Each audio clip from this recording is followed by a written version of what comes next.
This podcast is brought to you by JList.com. Guys, over at JList and JBox.com, it's a great source for you to buy all sorts of Nendoroids. They have over 300 on sale right now, including pre-orders. You're practically guaranteed to find one that fits just your personality.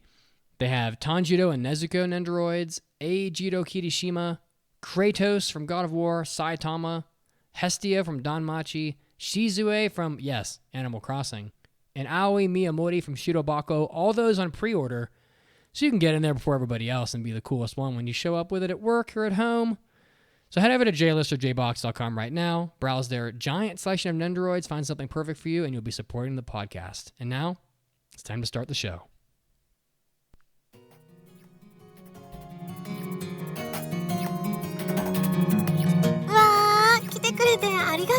You're listening to the Anime Addicts Anonymous Podcast. Take your anime addiction to the next level at aapodcast.com/join. And now, here are your anime addicts.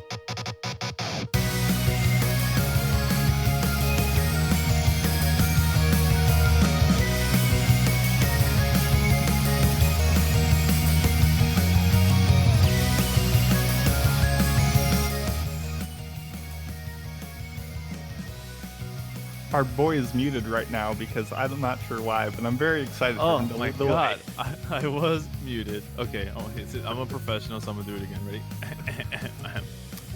Yo, welcome to the 519th episode of the Anime Addicts Anonymous Podcast, where we are dedicated to making your anime addiction worse. I'm here with three of my bestest buds. First off, we got Mitsugi. How are you doing? I haven't seen the sun in 5 days because I've been playing Final Fantasy VII's remake. And I opened my curtains. 5 days? 5 days, and I opened my curtains today, and it's snowing because it's Denver. It's been snowing all day. Happy Easter. All right, Mandi, is your experience similar to his? Get rid of Final Fantasy and put in Animal Crossing. Yes. There it is. What? That literally has been like 3 weeks. And Mason, how you doing, man? I'm doing excellent. Working through Neo about 30 minutes at a time, so very slow and steady. All right, and I am Enzo or Enzi, and I'm doing just fine. If you want to be doing just fine, make sure you head over to aapodcast.com. You can create an account there at aapodcast.com/join, and you can sign up for our bonus stuff like our hentai episodes, our hobby addicts, our after parties. And because we love y'all, because we know you guys are staying inside and content is keeping people up and saying, we are going to be giving away some of these bonus episodes for free on the main podcast stream. So look out for those, check those out. And if you end up liking them, then again, make an account at aapodcast.com/join, subscribe to one of our tiers, and enjoy the kind of ridiculously large archive of stuff that we have for you guys to listen to. It's thousands of hours, literally thousands of hours. But if you are not satisfied with the website, you can reach us in other places too, like our Twitch channel. Shouts out to everyone that's listening and watching here live today on Sunday. You can find us at twitch.tv/aapodcast. We go live again Sundays at 5 p.m. EST.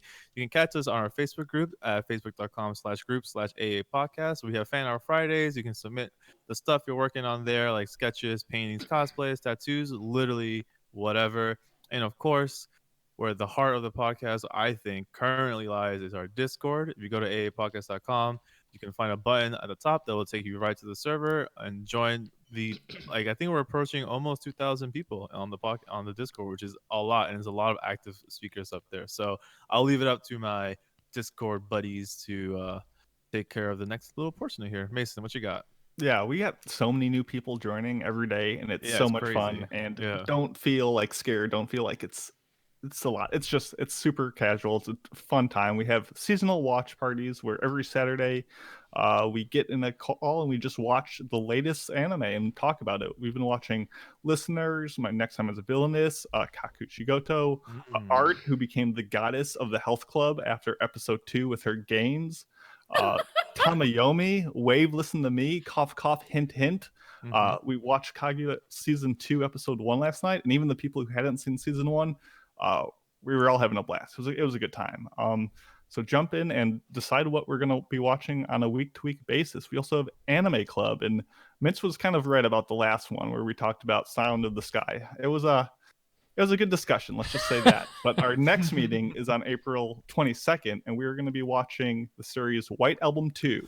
It's going to be found on Crunchyroll, and despite the title, it's not really a sequel to White Album quote unquote 1. So don't worry about watching that. Just come on the 22nd, hang out, and we'll talk about the show. What a liars, man. Come Why on. does it have 2 in the name? Why you got to be like that? Bamboozling us for no reason. We also have my manga club this Wednesday, April 15th. We will be doing the first 2 volumes of The House of Five Leaves. So come join us. Come to Discord, go down to the manga club channel, and you can find the pin note there that has all the chapters. And all you got to do is just show up in the voice chat on the 15th at 10 p.m. EST. It's really laid back, so anybody can join, and you're not required to talk if you just want to come listen. Cool. There's the note here for the thingy, for the Mononoke thing. Oh, I was just going to say, Mace and I still have to do episode 2, but you can listen to episode 1 on iTunes, the Zashiki Warashi arc for Mononoke. Sorry, I am actually back at work. I'm not in quarantine, unfortunately, so my schedule has been crazy. So Yeah. Listen, after Animal Crossing and having a life, we'll make time eventually, but work, it'll Animal come. Crossing, Final Fantasy, the new anime season. I've got too much to do. There's so many manga. I just finally finished Steel Run, so Hey, so much to do. Oh, we've got to talk Alright. about that. Talking about so much to do, we have a couple things we're doing today on the episode, mainly being our topic, where we're all going to talk about some things we've been thinking about and stuff and doing. And also, we're going to review Blade of the Immortal, a 2019 feudal Japan swordsman show thing. Bloodbath. That was quite a journey to watch, I will say. But unless you guys have something to add here, I think we're ready to move on. How's that sound? Let's keep I on like it. zooming. All right, let's move on. おー、大ニュースです。It's time for big news of the week. Our big news of the week is Final Fantasy VII Remake came out. Big news of the decade, my guy. Big news of the decade. Finally, we thought it was a myth. It's not, though. It actually came out. I didn't believe it until I actually got it in my hands. So We're gonna crazy. We're gonna talk about this for like 5 minutes, and then I want you guys to know that we just talked about it for almost an hour on our Hobby Addicts, which will be coming out for free for April free quarantine month, whatever people are calling it, and it'll come out concurrently with this episode. So if you check your feed, it'll be there as well. So Mandy, initial thoughts on Final Fantasy VII's remake? You mean Final Fantasy Thirst 7? Yeah, no, it's good. I love the dating sim that is known as Final Fantasy VII Remake. Mm-hmm. And trying to hook up Cloud with Cloud's literally harem. anyone, because that poor boy, I feel so bad for everybody. Everybody in that game wants Cloud, and he's just a fucking rock. Yeah, he The is. yellow spiky rock. He's a duck rock. A duck rock. Yep. He's flown. No, it's good. I'm having a lot of fun. Shaped. Yeah, I think the game it has a couple things about it that I'm not a major fan of, but the game is really good. I think people that love the original game are really going to enjoy this rendition of it. It follows the Midgar section of the original pretty much note for note. The environments look unbelievable. The character models are mind-blowing. Like, they look amazing. Everyone looks amazing. They took characters from the original that were throwaways and made them like important to you, like Biggs. Like, what? like who cares about Biggs? I do. Now I do. You do now. See, I have a big crush on Biggs now. the God bless this game. yeah, the boss fights are really intense. The leveling and battle system. The battle system, I think. Do we agree? It's one area where we feel like the game is not perfect. I mean, I'm having fun with it. I like it a lot. I mean, I think the AI needs to be a little better on it. Oh yeah, the AI for sure. Yeah, the AI is a little lazy, I guess. But I think the game it's pretty fantastic. You know, it's nice that after this long and being worried about it and not thinking it was going to happen and worrying about ruining my childhood, that the game came out and it's pretty much everything I could have hoped for, I think, at this point. So Yeah, that's awesome to hear because I was mentioning before we started recording, and when we wrapped the Hobby Addicts, I was like, it's it's such a relief to hear two huge Final Fantasy fans that I have in Mitsugi and Mandi, walk away from their first play, like from like how much have they've played so far in this remake, walking away pretty satisfied with the way it's going so far. Um, because it would have been, I haven't played it yet, but Yeah. this is like essential playing. Like I have to play this game at some point. And it would have sucked to hear that it was like a disappointment, like from the get go. But it seems the demo gave people a lot of hope, and that this official release of part one of the remake is so far meeting expectations at least.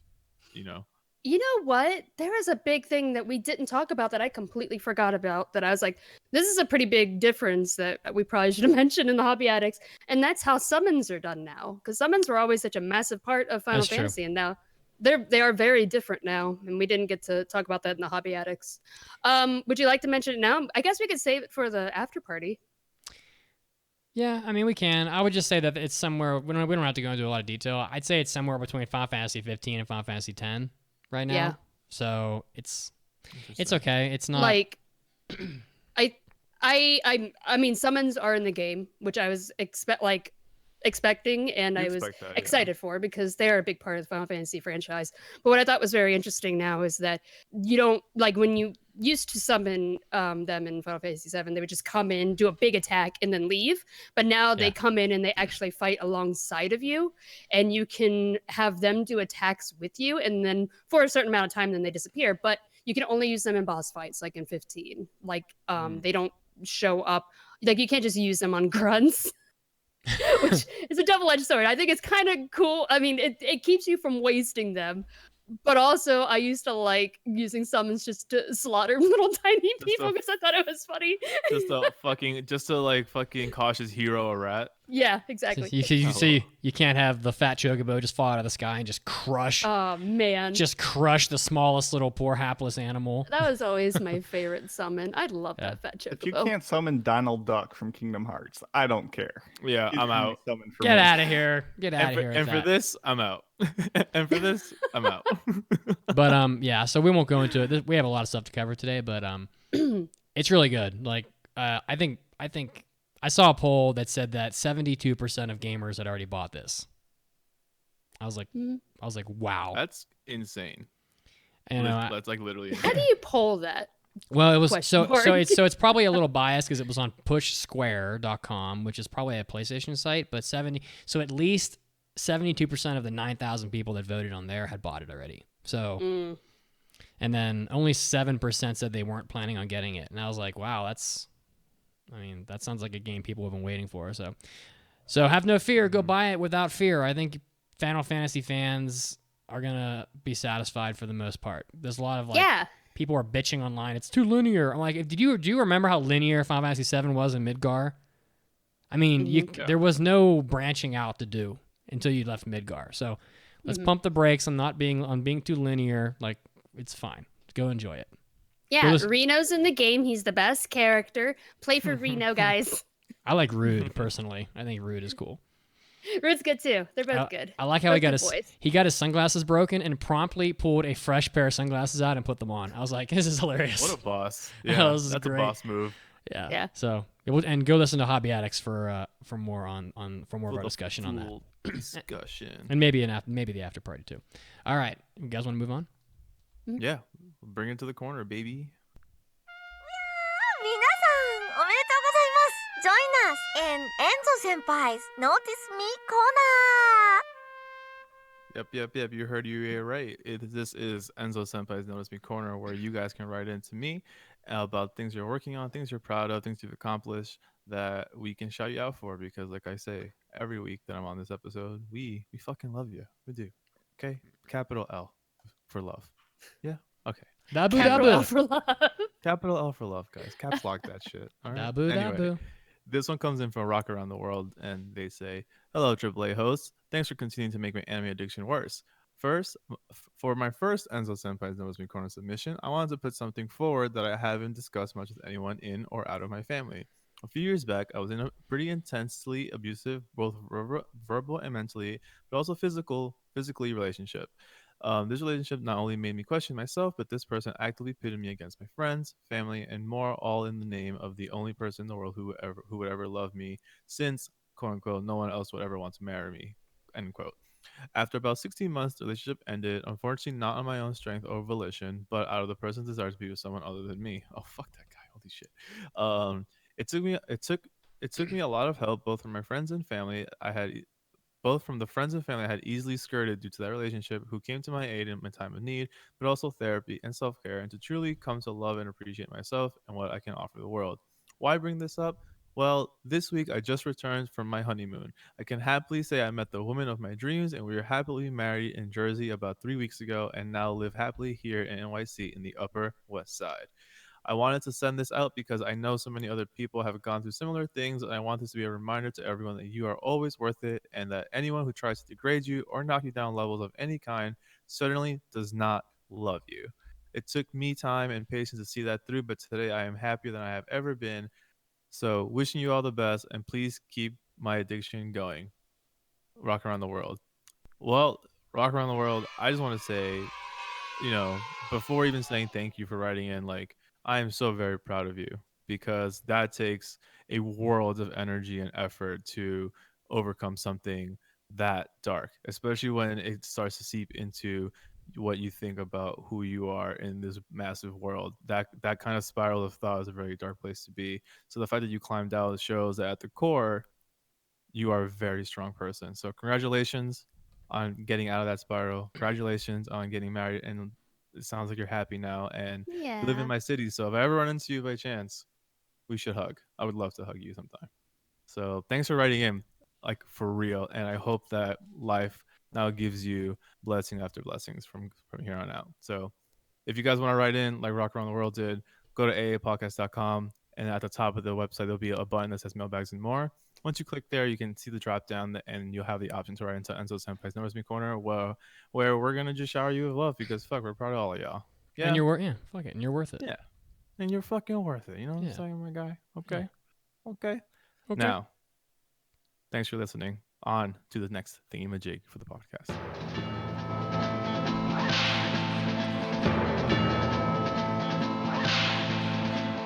Howdy, partner. I seen you riding in on that dusty trail. Welcome to the good, the bad, and the moe. For the good this week, the Clannad visual novel finally gets a physical release in the West. Wow. This is going to be for the Nintendo Switch, and pre-orders will open, by the time you're hearing this, on April 14th at 12 o'clock EDT. So this came out in Japan already physically last year, as well as digital, but now we're finally getting a physical release, and it's going to have a full collector's edition that includes game, guidebook, and an arrangement album. So, Clannad fans, finally a chance to own it in the print. Get a snorkel or a wetsuit, because you're going to drown in your own tears again. Exactly. But somehow that's the good, because the bad this week is a whole plethora of anime have been postponed due to the COVID-19 outbreak as of April 10th. Sword Art Online, Alicization, the second season of War of the Underworld the entire second core has been postponed. No rescheduling except sometime in July. We have Doniki Naro Hibi, which is a theatrical anime adaptation of Happy-Go-Lucky Days, was postponed indefinitely on the 9th. The Fate Stay Night movie, Heaven's Feel 3, Spring Song, is also postponed indefinitely, originally scheduled to premiere in March 28th. Then it was delayed to April 25th, and now it's delayed again, so who knows what'll happen. The broadcast of the second season of No Guns Life, postponed indefinitely as well as close to Enzo's heart, Snafu Season 3. I'm not going to even try to say the whole name. You know which one it is if you know what I'm talking about. Yeah. Yep. Once again, also postponed indefinitely with no new broadcast date yet. Violet Evergarden movie. This is not, I believe, the Netflix one. This is the other sequel It's delayed for the second time. It was originally supposed to be out January 10th, and it was supposed to be April 24th, and now the updated premiere has not yet been announced, so stay tuned for that. I mean, just to run through the other in the quick batch, you got Detective Conan movie number 24. Holy cow! Second season of ReZero. And Ore o Suki Nano o Omae Deke Ka Yo, which is an anime adaptation that is coming out who knows when. So, unfortunately, delays for all, but no cancellations, which I think is a positive. And finally, for the Moe, we have during this period of COVID-19 in Japan, mass crime has risen a bit in Japan. And I like how it's risen a bit because there's not a whole lot for it to rise to, but there was a particular home invasion case where at around 11 o'clock on Sunday morning, an 88-year-old woman living in Iwamizawa's a neighborhood in Hokkaido was startled when a man barged into her home. The man had a saw, which he was waving around, demanding, "Give me food," which he repeatedly shouted while wearing a mask. And the woman did so with the utmost of hospitality. She gave him both rice and okazu, which is like a plethora of dishes that accompany a main course. And I think she essentially just says, I think the man came in because he was hungry. And, you know, he was probably a little socially lonely as well. And when he was done eating, the man left behind a stack of 10 masks for the woman. Because, you know, safety. He's considerate. I'm assuming one for each dish. The man remains unidentified. He breaks into her house. Weird. She feeds him. And then he leaves masks. I love that she was like, what? Oh, cool. Come on in. Come in and have some food. Come on in. You can bring your saw with you. It's all good. Hospitality. Oh, my God. It's so hilarious. 88 years old. Way to go. Way to go. It's a legend right there if I ever Yeah, heard of one, you know. It's a legendary move. He had a saw? I just read yeah. that. I'm so sorry. Yeah. Oh, yeah. What the hell? I have no idea what kind of saw, though. At first I thought it was something like really like kind of wholesome where he was just like, hey, give me food. And she's like, yeah, sure. I didn't know he had a saw. Yeah, if you read the article, there's some more stuff. So he was like waving the saw around like a madman or something, and then Oh my god. she was like, "Give me food." And so she feeds Someone him. says Chainsaw Man. Yeah, Chainsaw Man. She feeds him. He asks for seconds. She gives him seconds. No Dude, read the article, man. No they interview the fucking woman. way. Yep. And then he goes, "Give me what did he say? Give me like $20 basically." And then she gave him $20, and then he left and gave her a stack of masks. And I was like, I wonder if this guy was like testing people. Like, how good of a person are you? Should I leave masks for you? Like, I don't know, something He wild. was just doing his own saw experiment. Yeah, he's like, Literally, let me he test you. saw it and said, "I can do this." I could do That's this. the weirdest Yeah. story that I think Dude, we've ever had yeah. on here. COVID be hitting different. You know what I'm saying? COVID be hitting different. COVID be hitting different. Things are dude. things Where are will you be when Sawman strikes? Probably playing Animal Crossing. eating okazu or whatever he was having. Did he come in waving his chainsaw at riding a shark? Like that has like spider legs? That's crazy. Fucking Chainsaw Man. All right. So, do we have a victim for Does Mitsugi's Mom Know do. today? Oh, We boy. do. They're all queued up, so All right. All right. Let's Gotta make the jump big on jump. over. Let's make the big jump.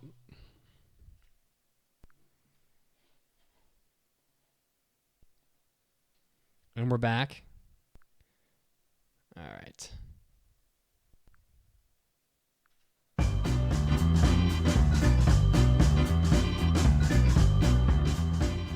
It's time for Does Mitsugi's Mom Know? The game show that pits Mitsugi's unassuming mother against anime's most basic questions. Now here are your hosts, the Anime Addicts. Well, by gosh, it's time for Does Mitsugi's Mom Know yet again. The game show where you have to guess whether or not my mother can answer anime's most basic questions. And who do we have on the phone with us today?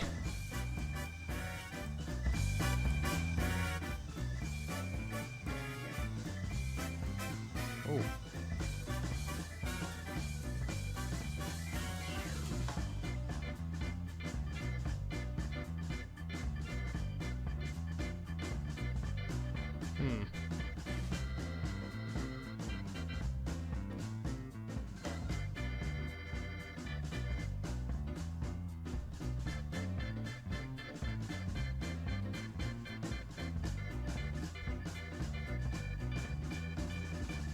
There we go.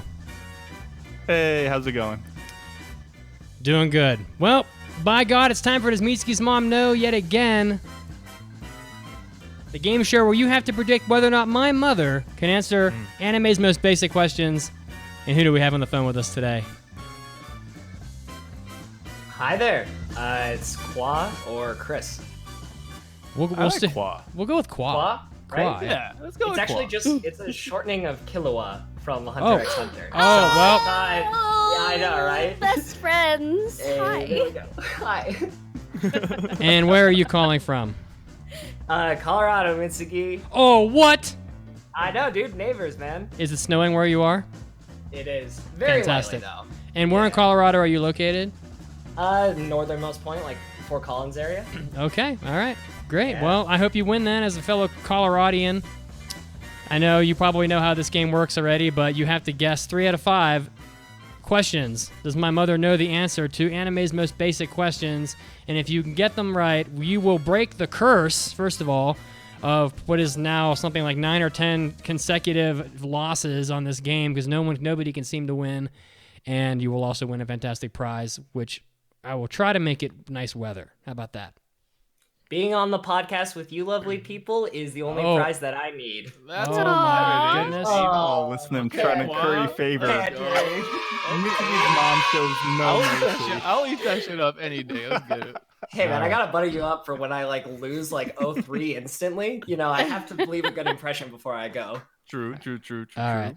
So I'm going to give you a sample question here, and you must predict whether or not my mother knows the answer to the question. Are you ready for your practice question? Hit me. During what century is the anime Rurouni Kenshin set? Most of us will know that it is the Tokugawa era, Meiji period, which is like late 1800s, I believe. There's no way she knows that, right? I don't know. She knows things that you would never imagine. I'm gonna go with she doesn't know. All right, let's find out. During what century is the anime Rurouni Kenshin set? 13th. No, I think it's set in the late 1800s. All right, so that would have been correct. Hey, hey! Nice. All Well right. done. Of course, it doesn't count, so I hope you can keep that going.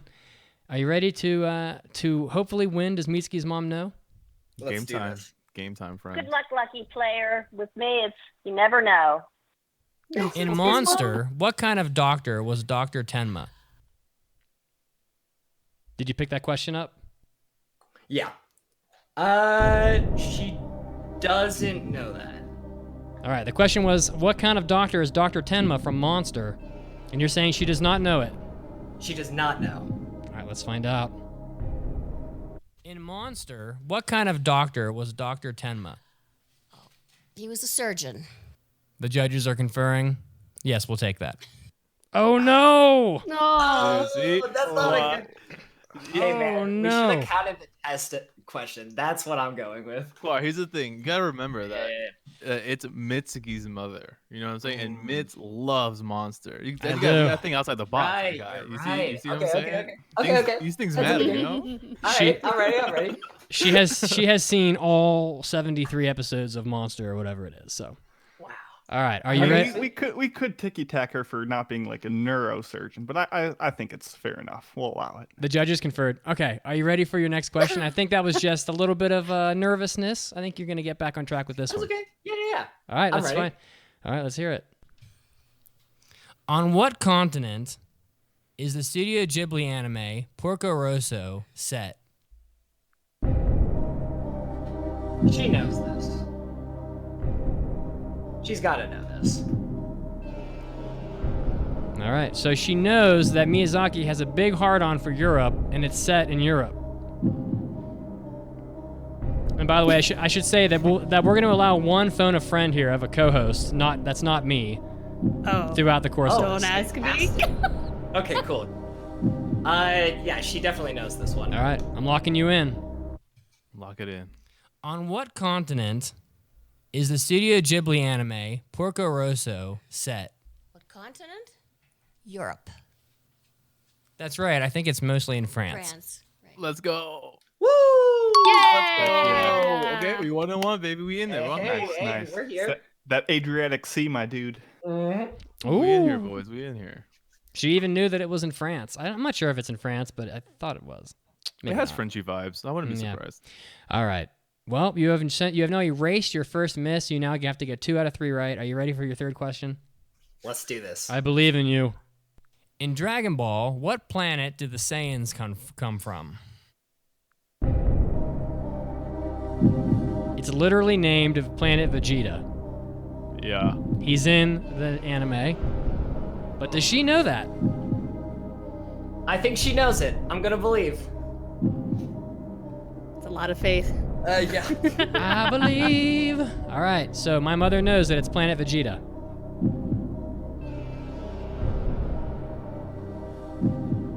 Am I locking you in, Kua? Yes, sir. Yes, sir. In Dragon Ball, what planet do the Saiyans come from? They come from Sayanosha. Oh my gosh. They come from the planet Vegeta. Sayanosha, God, sounds so Sayanosha good. is Though. It actually should be. That's Oh, so no. precious. Much better than That's Planet my far headcanon. better. That is my headcanon by so far right now. Sayanosha, baby. Gotta name my next island on Animal Crossing Sayanosha. Vegeta. We're up against Okay, the so- ropes. We're up against the ropes here. Just have to nail the last 2. Let's do this. All right. No biggie, dude. No Yeah, biggie. yeah. No Question biggie. question 4. Are you ready? Yes, sir. What is the name of Sailor Moon's cat? The pressure's on. Oh gosh. You do have a phone a friend. I don't know if it'll help you, but you have one. I want to save it for the last one, though, right? I think I just full send. She knows. I'm just gonna have faith. I'm gonna believe. She can't not know everything, right? You can't not know everything. Yeah. Yeah, yeah. She knows a Yeah. couple things. Yeah, exactly. She do be knowing stuff. Man, yeah. she knew that Pocoroso was in France. Like, come on. I mean, to be fair, I want to mention it is Italy, not France. Oh, okay. but- Oh, okay. Now I'm having second thoughts. Wait a second. That changes everything now. Welcome to Life with Mason in it. It went from No, big I brain to believe. dumb I luck. believe. All right, Son. I'm locking you in. Okay, She knows it. Locking you in. She knows it. Keeper of the faith. What is the name of Sailor Moon's cat? I never watched Sailor Moon, so Oh, I my- really don't know. But since she's Sailor Moon, I'm gonna say Star. Oh, solid guess. That's a solid guess, though. Yeah. Yeah, solid In, guess. in honor of the recently released Final Fantasy VII, Another one bites the another dust. one bites the dust. No, Kua Thanks for from coming Fort down. Collins. Dude. Unlucky. Dude, thanks for calling. Thanks for participating. Yeah. Thank you for the energy, bro. Yeah, it was a much blast. appreciated, Qua. Yeah, thank you guys for the invite. It's awesome. Thanks for playing. For sure, man. Keep listening. All right, have a lovely show, guys. Bye. Dude, stay safe out there, friend. She is so difficult. Shall we? Would you guys like to try the final question before we jump back over to our Yeah, video? Hit me with it. Hit me All with right, it. Here comes the final question. In the anime Attack on Titan, how is Aaron's mother killed? You know she's eaten in the first 6 minutes of the show. Yes. I would say no. I would say I feel like she does, because if she has an inkling of what the Attack on Titan is, she could guess that she got eaten. The title of the show is Attack on Titan, you know? Yeah, but I don't know.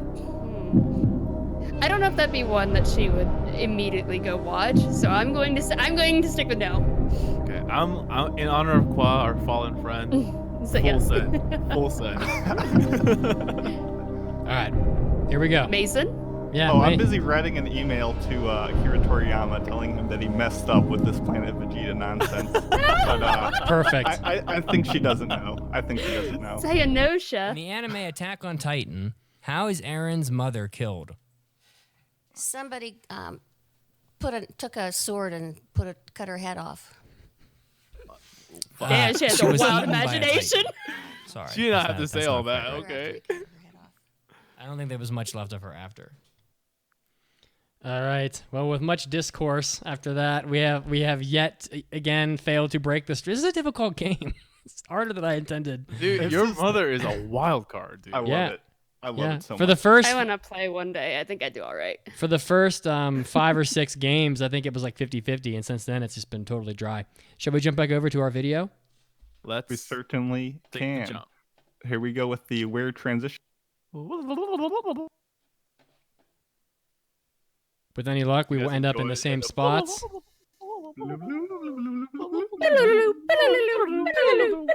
Perfect.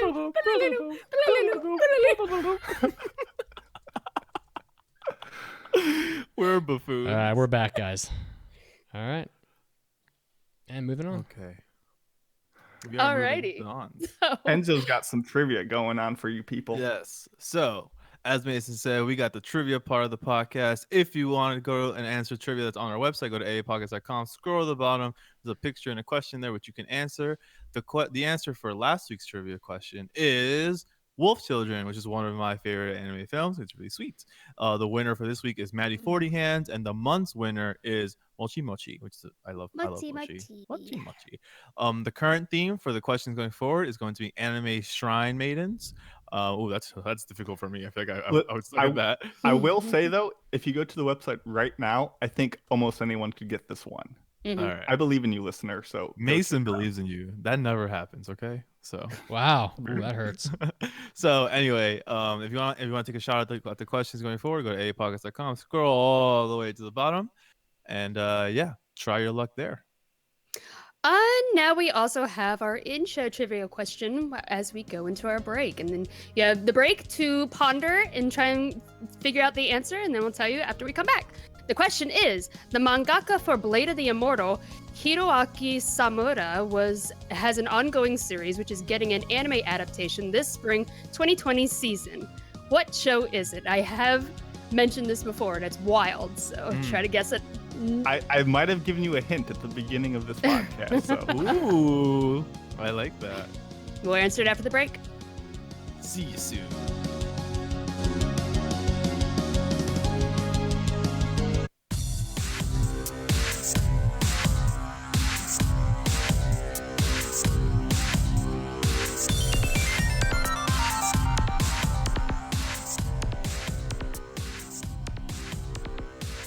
Hey, all you anime addicts, this is Mitsugi, and I'm bringing you your anime news break. Lots of COVID in these news breaks, unfortunately. Starting with the popular rock band Glay, who announced on their website that they're going to be donating 10 million yen, or about $100,000, and will also be donating 5,000 masks to medical institutions in Japan for COVID relief. The number of cases in Tokyo is rising by the day, and now it's reached a state of emergency. Some are saying that our healthcare is nearly at breakdown. This is written by the band. So they're looking to help out and support their communities with a little financial and PPE relief. Next up, Square Enix has launched a website for an anime adaptation of Loose Boy and Iori Furuya Muno Nana, or Talentless Nana, a manga, on Tuesday. The synopsis of the manga is, in the year 20XX, Earth was assaulted by monsters that would come to be known as, quote, the enemy of humanity. Very original name. In order to deal with this threat, special schools composed of teenagers with extraordinary abilities were formed. These people, who came to be known as, quote, the talented, had abilities that could defy the rules of reality. And as I interject, that is the most generic synopsis I've ever heard for an anime. Game scenario writer Loose Boy also has such titles as Ji Senjo no Mao and Sharan no Kuni, and lots of other titles. If you're a fan of these different properties, look out for this anime adaptation coming out sometime in the future. Next up, a very strange and untimely announcement. The Evangelion series is going to be having a series of escape rooms released in Japan in June, done by puzzle makers Scrap. So calling the Escape from the Collapsing Nerve, that will have rooms opening in 11 cities starting on June 25th. And I interject again, probably will have no one participating because we will not be going out and doing things like that at that point. Participants of this escape room will take on the role of Nerve employees. You'll work with your teammates Shinji, Asuka, Rei, Mari, and Masato to escape from Nerve as it crumbles. You'll communicate with Misato through transmitted messages and develop strategies to evade the angels that are coming after you. Sounds badass as hell. I'd love to do it. And maybe next time I'm in Japan, it'll still be available for people to try out. Next up, Sony has officially revealed their PlayStation 5 controller which contains haptic feedback and a built-in microphone array and adaptive triggers on the top L2 and R2 buttons. They also changed the grip of the controller somewhat. It does look a little different. It's not really to my liking personally.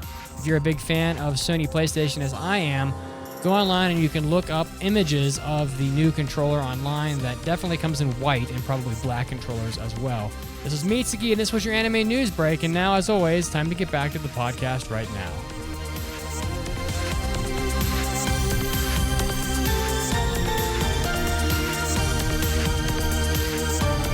Anime Addicts, the AAA podcast, is always trying to bring you new and exciting ways to enjoy our content, and now we have an exclusive member-only RSS feed on the site that is going to let you access our hentai episodes, our Hobby Addicts, and our After Parties episodes, all from your favorite mobile apps. That's an additional 8 episodes of content per month just for you, and you can listen to it through Apple Podcasts app, you can listen to it through Podcast Addicts, Pocket Cast, Overcast FM, Downcast FM, etc., onward and onward. So many mobile apps for you to choose from.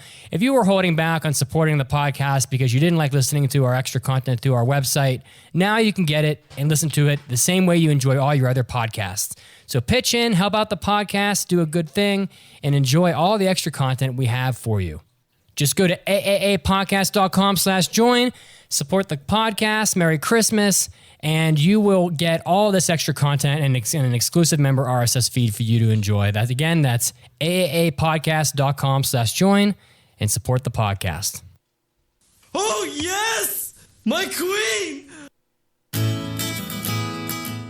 You've heard of Confessions of a Popedom, but now comes the heartwarming tale of Kazuo. I don't know any country songs, so I'm trying to sing along to songs I don't know and getting drunk with some grandma. From the best-selling authors of Her Moe Majesty and The Best Yuri Bartender in Florida comes Growing Up Kazuo. First time I was in a shootout, 2 years old. South Bronx, going across the street in my baby stroller. My uncle was pushing me, and a shootout broke out in the middle of the street. Be there through the formative years. So I was 16, I think, and my family went on a cruise to the Bahamas. For some reason, they thought it was a good idea to give me and him, his name's Steve, our own room. Yeah. These two young men, let's give them their own room. What trouble could they possibly get into? As we're walking onto the cruise ship for the first time, we're walking through the hallway. There's a door that's ajar, and I open it, and I look inside. It's like a janitorial closet, so there's brooms and mops and whatnot. And there's also a big bottle of whiskey just sitting in this janitorial closet. And I'm like, okay, mental note, close the door. So later on that night, we pick up the bottle of whiskey, get completely trashed. We're basically drunk the entire cruise. Will a child's dreams come true? It wasn't even an option growing up. It was a dream that a young poor boy had, that I was like, one day I'm gonna go to Japan. And it was like, Believe it. Gonna go to Japan? And I was like, that's never gonna happen. That's not possible. At best, you will not end up in prison. And tales of young love. My first real kiss. We've all had when we were kids, you little peck, you're playing spin the ball or something like that. But my first real sexual kiss, makeout session. And we end up, her and I make our way to her bedroom. So this is about to get super explicit. She's got him on one side, me on the other. Then have you ever heard of an Eiffel Tower? Growing Up Kazuo. Flying off bookshelves everywhere. Order yours now on Amazon or by visiting www.aaapodcast.com. Now, back to the show.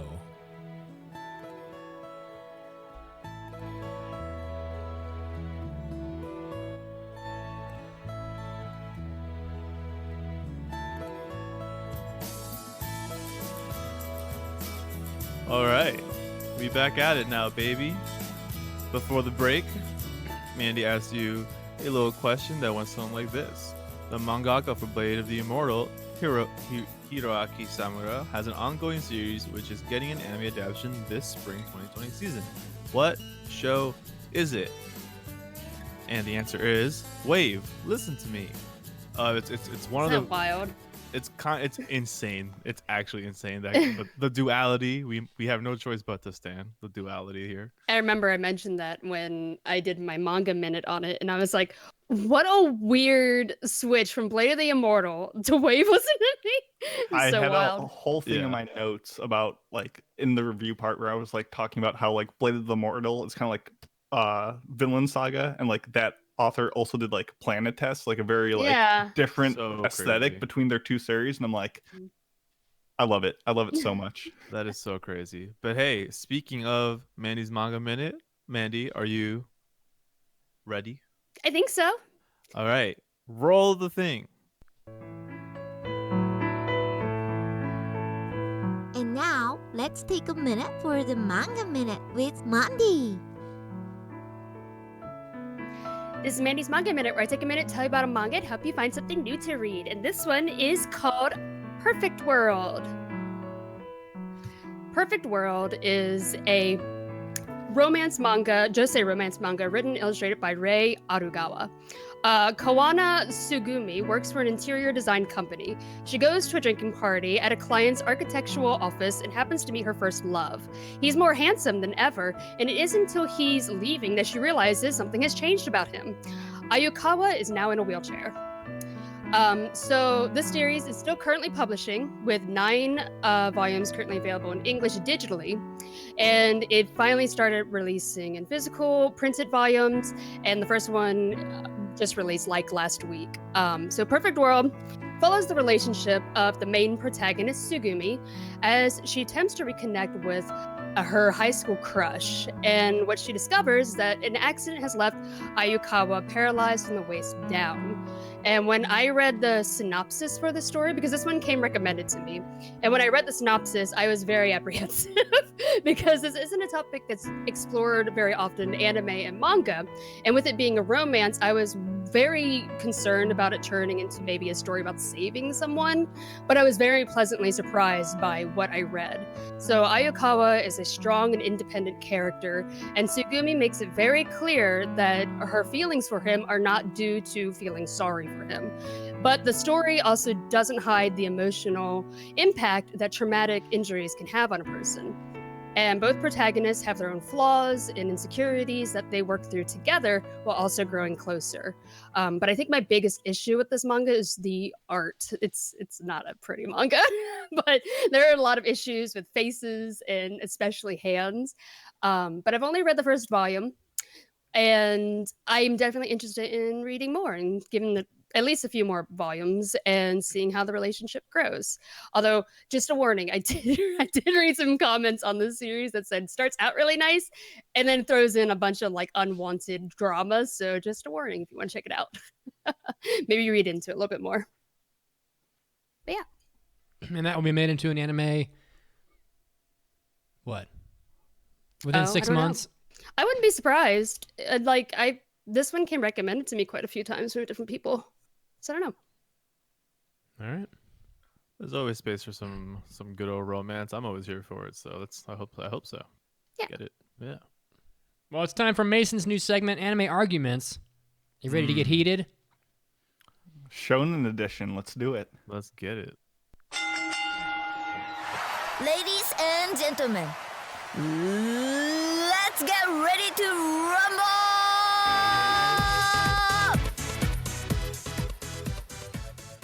Yeah, so I did a trio of shonen-esque arguments that I figured we'd compile today. And if you guys have any comments, please feel free to let us know and respond to what you think your opinions are. And you can always leave your own anime arguments by going to our website and leaving it in the mailbag section. Our first one comes from Icy Rose, in which he says, a predictable hot take from me. Kirito was a refreshingly new and decent protagonist for his time. At the time that Sword Art Online first aired, most protagonists were not overpowered. They were typically a middle to high end of the strength tiers of their show, but when Kirito came out, he was confident in his abilities, he was at the top of his game, which wasn't the norm at the time, and it was refreshing for a brief moment for the protagonist to be the most powerful character in the story, and it's what endeared it to Icy Rose. He does go on to mention that after the first arc, he should not have remained as strong as he was, but at the time, it was a refreshing change. So, was it good that Kirito was so OP? And I'm not sure. I kind of was like, oh, really, it's not that it's a matter of that he's strong or bad, but was this a refreshing change at the time? So Sword Art Online came out in the summer of 2012. I kind of went back through the seasons to see what was coming out around that time. You had shows like Excel World, Eureka 7, AO, you had Prince of Tennis Season 2, and you had like, if you go back to like the very end of 2011, you had Hunter x Hunter, Fate Zero, Guilty Ground, Bento, Chiyafuru. And those are all shows where the main character, like Icy says, like wasn't immediately overpowered.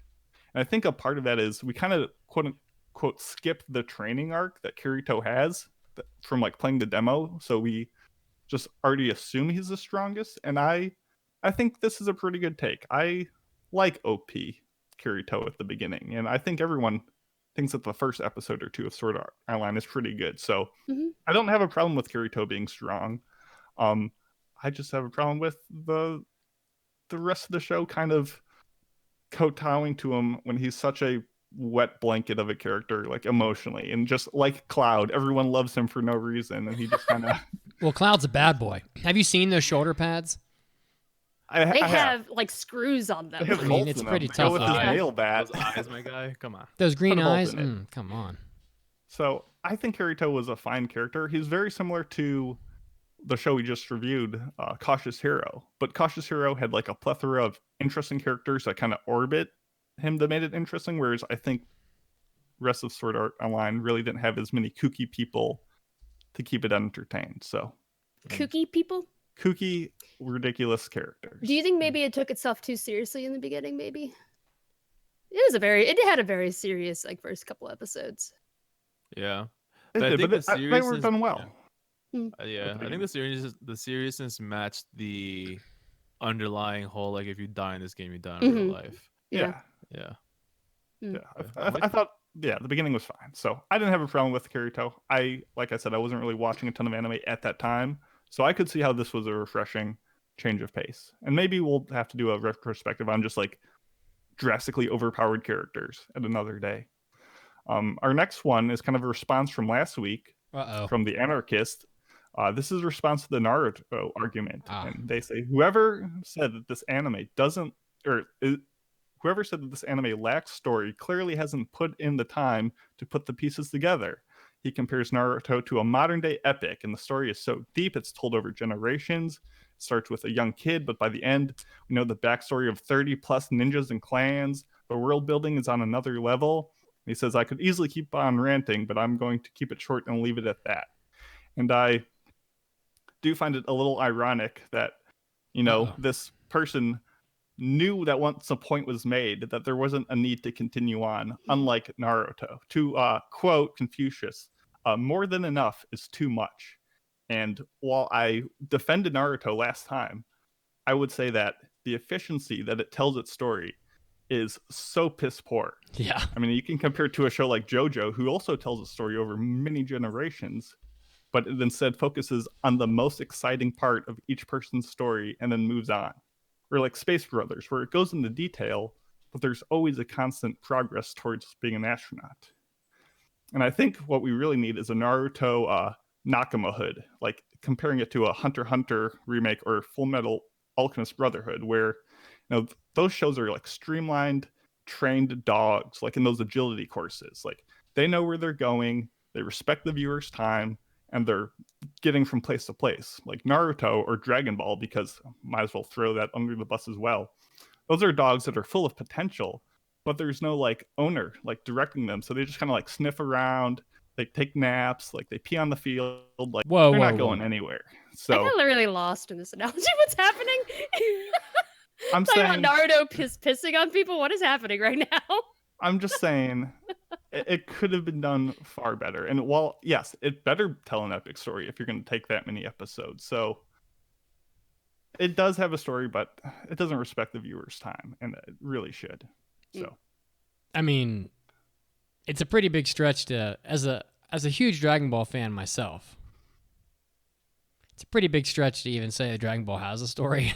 I mean, what is the story? And you can say that for like an awful lot of shonen shows. So that's not just Dragon Ball. I'm not, Dragon Ball is like my, it's like Sure. my nighttime blanket. I love it. But Sure. it's like, come on, what is the story? The next strongest villain wants to fight Goku, and Goku's is like just the most violent person anybody's ever seen. So all he wants to do is fight, and getting increasingly violent, by the way, as Dragon Ball Super proves. He just wants to fight everybody for no reason. So The last one, and I'll abbreviate this one for the time, but comes from Bad Opinions Matter.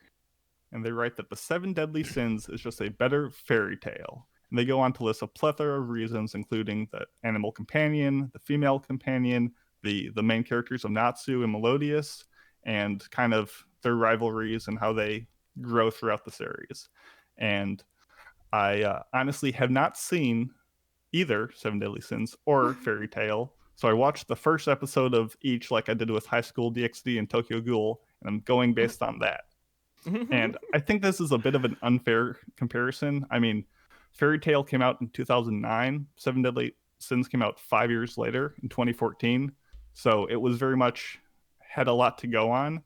And yes, the first episodes are almost exactly the same. It starts off with like some dramatic narration with like these painted visuals where you meet, the main character who's kind of not shown how OP he is until the end of the episode. And I mean, I guess I would agree that, yes, I would rather watch 7 Deadly Sins than Fairy Tale based off what I've seen. But I think Fairy Tale just came out at such an earlier stage and such a different time of writing that to completely trash on them on a one-to-one comparison is a little bit unfair. But I don't know. Have you guys seen either of these shows? I saw a huge chunk of Fairy Tale before dropping it because filler is back when I was like, I don't know, like 15. Mm-hmm. And I did watch all of season 1 of 7 Deadly Sins. I don't know if better is fair, like you're saying, Mason, because Fairy Tale, I can't say that Fairy Tale helped make the standard of what shonen is, but it did contribute to the mold in a way where like 7 Deadly Sins like had things to just take from Fairy Tale. So like, however, you could also argue that's why you could say it's better than Fairy Tale, but I think they both do ensembles, and 7 Deadly Sins for now is more concise. But Fairy Tail also had a large Mandy. I don't know if you know, but the Fairy Tail manga is pretty expansive, right? Oh yeah. Mm-hmm. Yeah, Yeah, it's pretty long. Yeah. Right, and I'm sure it's longer than 7 Deadly Sins. I have I've never seen 7 Deadly Sins, so I don't know. This is a hard question for me because I don't have anything to compare it to. But I've seen a huge chunk of Fairy Tale because I took a break from anime for a long time. I got addicted to Warcraft, and that's pretty much all I did for a long time. It'd be like that. Yeah, and then I eventually got back into anime, and it's funny because Fairy Tail was one of the first ones that got me back into it because I was watching with my boyfriend at the time, and we were watching it every week. Like it had just started up, so this was like over 10 years ago. But yeah, and we were watching Fairy Tail, and I don't know, I was really into it up until a certain point, and now when I look back at it, I was like, I don't know, it got really weird at one point, and I stopped caring. But yeah, I don't know. I don't have anything to compare it to. Like I haven't seen 7 Deadly Sins, but I don't know. I've never seen 7 Deadly Sins, but I've always heard really good things about it. Like I've had it recommended to me quite a bit. But from the description of people when they were describing it, it didn't sound anything like Fairy Tale, so I don't know. Yeah, I was just about to say that I think for me Fairy Tale still ekes out to be a little bit more my thing to watch because it is based more it feels more fantastical than 7 Deadly Sins, and I do like that. It's a core thing I do like gravitate to. So I think this one, I don't think there's an objective way to say if one is better. It kind of just comes down to which shonen's for you. Yeah, I'd say that. Yeah, Fairy Tale is really weird because it started out like it always had comedy in it, but it started getting to a point where there is a lot of fan service that wasn't in it very early on. I don't know, it's such a weird like shift that it did. Well, 7 Deadly Sins has that fan service right out the gate. Oh, does it? Out the get-go, okay, so I don't know. Yeah. So consider that what you will. I think, I mean, both are pretty esteemed classics, but I'm going Seven Deadly Sins on this one based on episode 1. So there you go. People, submit your arguments. We'll talk about them. We appreciate them. They don't have to be shonen. Next week's has some great arguments I'm excited for already, so stay tuned. All right. Wait, is that a judge's Is that hammer? a gavel? That's fucking great. Guys, Oh and my if you God. would like to support the podcast, if you're listening and you like what you hear, if you think Mason's a spicy boy, Mhm. if you like the Hobby Addicts that you can listen to where we talk about Final Fantasy VII, if you just like us, you can support the podcast over at aaapodcast.com/join. We have an exclusive RSS feed right now just for members where you can listen to the Hobby Addicts, the hentai episodes, the after parties. It's something like 700 episodes. I don't know how many. I lost count a long time ago. It's too many to count. But you can listen to them all now via your favorite podcast app, Podcast Addict, Pocket Casts, Apple Podcast apps, Overcast FM, Downcast. Like, there's a ton of them.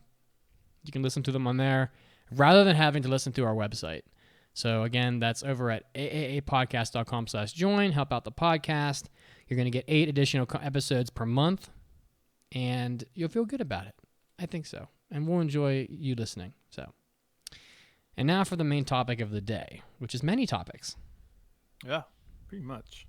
Many topics. So, our main topic today is a good old bring your own topic where the hosts are just going to talk about some shit that we've been thinking about doing, reading up on, and just filling you guys in to get to know us a bit more. Does anyone want to go first? I think mine might take a while, so I can go first because mine's more like it's not necessarily like a thing, but it's something that I've been doing because of the situation that we're all in. Given that we're all currently in the apocalypse that is the COVID-19 quarantine, it's I as my host can probably co-sign here, for as much as I like to spend time alone and playing video games and like watching anime and stuff, I am also a hyper social person. Like I really do love seeing my friends, and even when I'm not like going out to see people or someone, like I still like to go and do things alone, but like outside somewhere. So like I'm a huge like daytime coffee shop like productivity person where like I am at a coffee shop alone, but I am there with people because I like the energy. I like having people's energy, like they're doing things, they're talking. It makes me feel alive when I'm surrounded by humans just doing human shit. That's our NZ. Yeah, it's just the way I'm built. I love it. Anyone that knows me in person or has ever talked to me, like I'm supremely social. So this whole situation at first was, what I realized was that 2 weeks into quarantine, I think we're on week 3 entering week 4 or so for most people. 2 weeks in, I was starting to feel a really like a really weird spiral of a dark flare of isolation type feeling in me, and it was not helping my mental space at all because I do live with one of my best friends, and fucking thank God I do, because I think this feeling would be so much worse had she not been here with me to spend time with. But after 2 weeks, I was like, dude, like I am realizing how much of my mental upkeep is socializing with people. Not always, but when I want to, I have the choice to, and not having the choice to has been fucking me up. So what me and friends are doing now, and I want to encourage that you guys do this too, is just like, now that we don't have control, like real control over like outside factors and everything, I would say try and take control of everything you can take control of and make it work for you. So for example, I have different circles of friends that like different things. I have one circle of friends that literally absolutely love K-dramas as much as I do. Like, so with those friends, I reached out to some of them and I was like, yo, considering we're all stuck at home and like we are all busy people on our day to day, usually before COVID and everything, how about we pick a day a week to watch K-dramas together? Yeah, does that work? And we're like, yeah. So every Monday, if things line up for everyone, we meet up and we watch K-dramas together. Similarly, on Tuesdays, I on Tuesdays are my dance days. Tuesdays are the days where I go to my dance studio and I dance, and I've been dancing now for some months, and I started to really build a really nice community of friends there, and I miss them. Like I miss seeing them, I miss dancing with them. So every Tuesday, we, instead of going to class because we can't go to class, we just FaceTime and we hang out and we talk. Just even if it's just for like half an hour, just like catch up and talk and stuff. And then I have a movie club with my best friends because we're all like really into films in a very nerdy way. So we set up this like spreadsheet and everything. We have a spreadsheet where we all take turns listing movies that we should all watch together, and we meet up every Sunday night. So after the podcast, if I'm feeling it, I join them for Sunday night. We do Sunday night, Thursday night, and I think it's Wednesday sometimes. And No, not Wednesdays. That's Manga and Anime Club, my friend. absolutely. So don't join my friend's manga, my friend's movie club.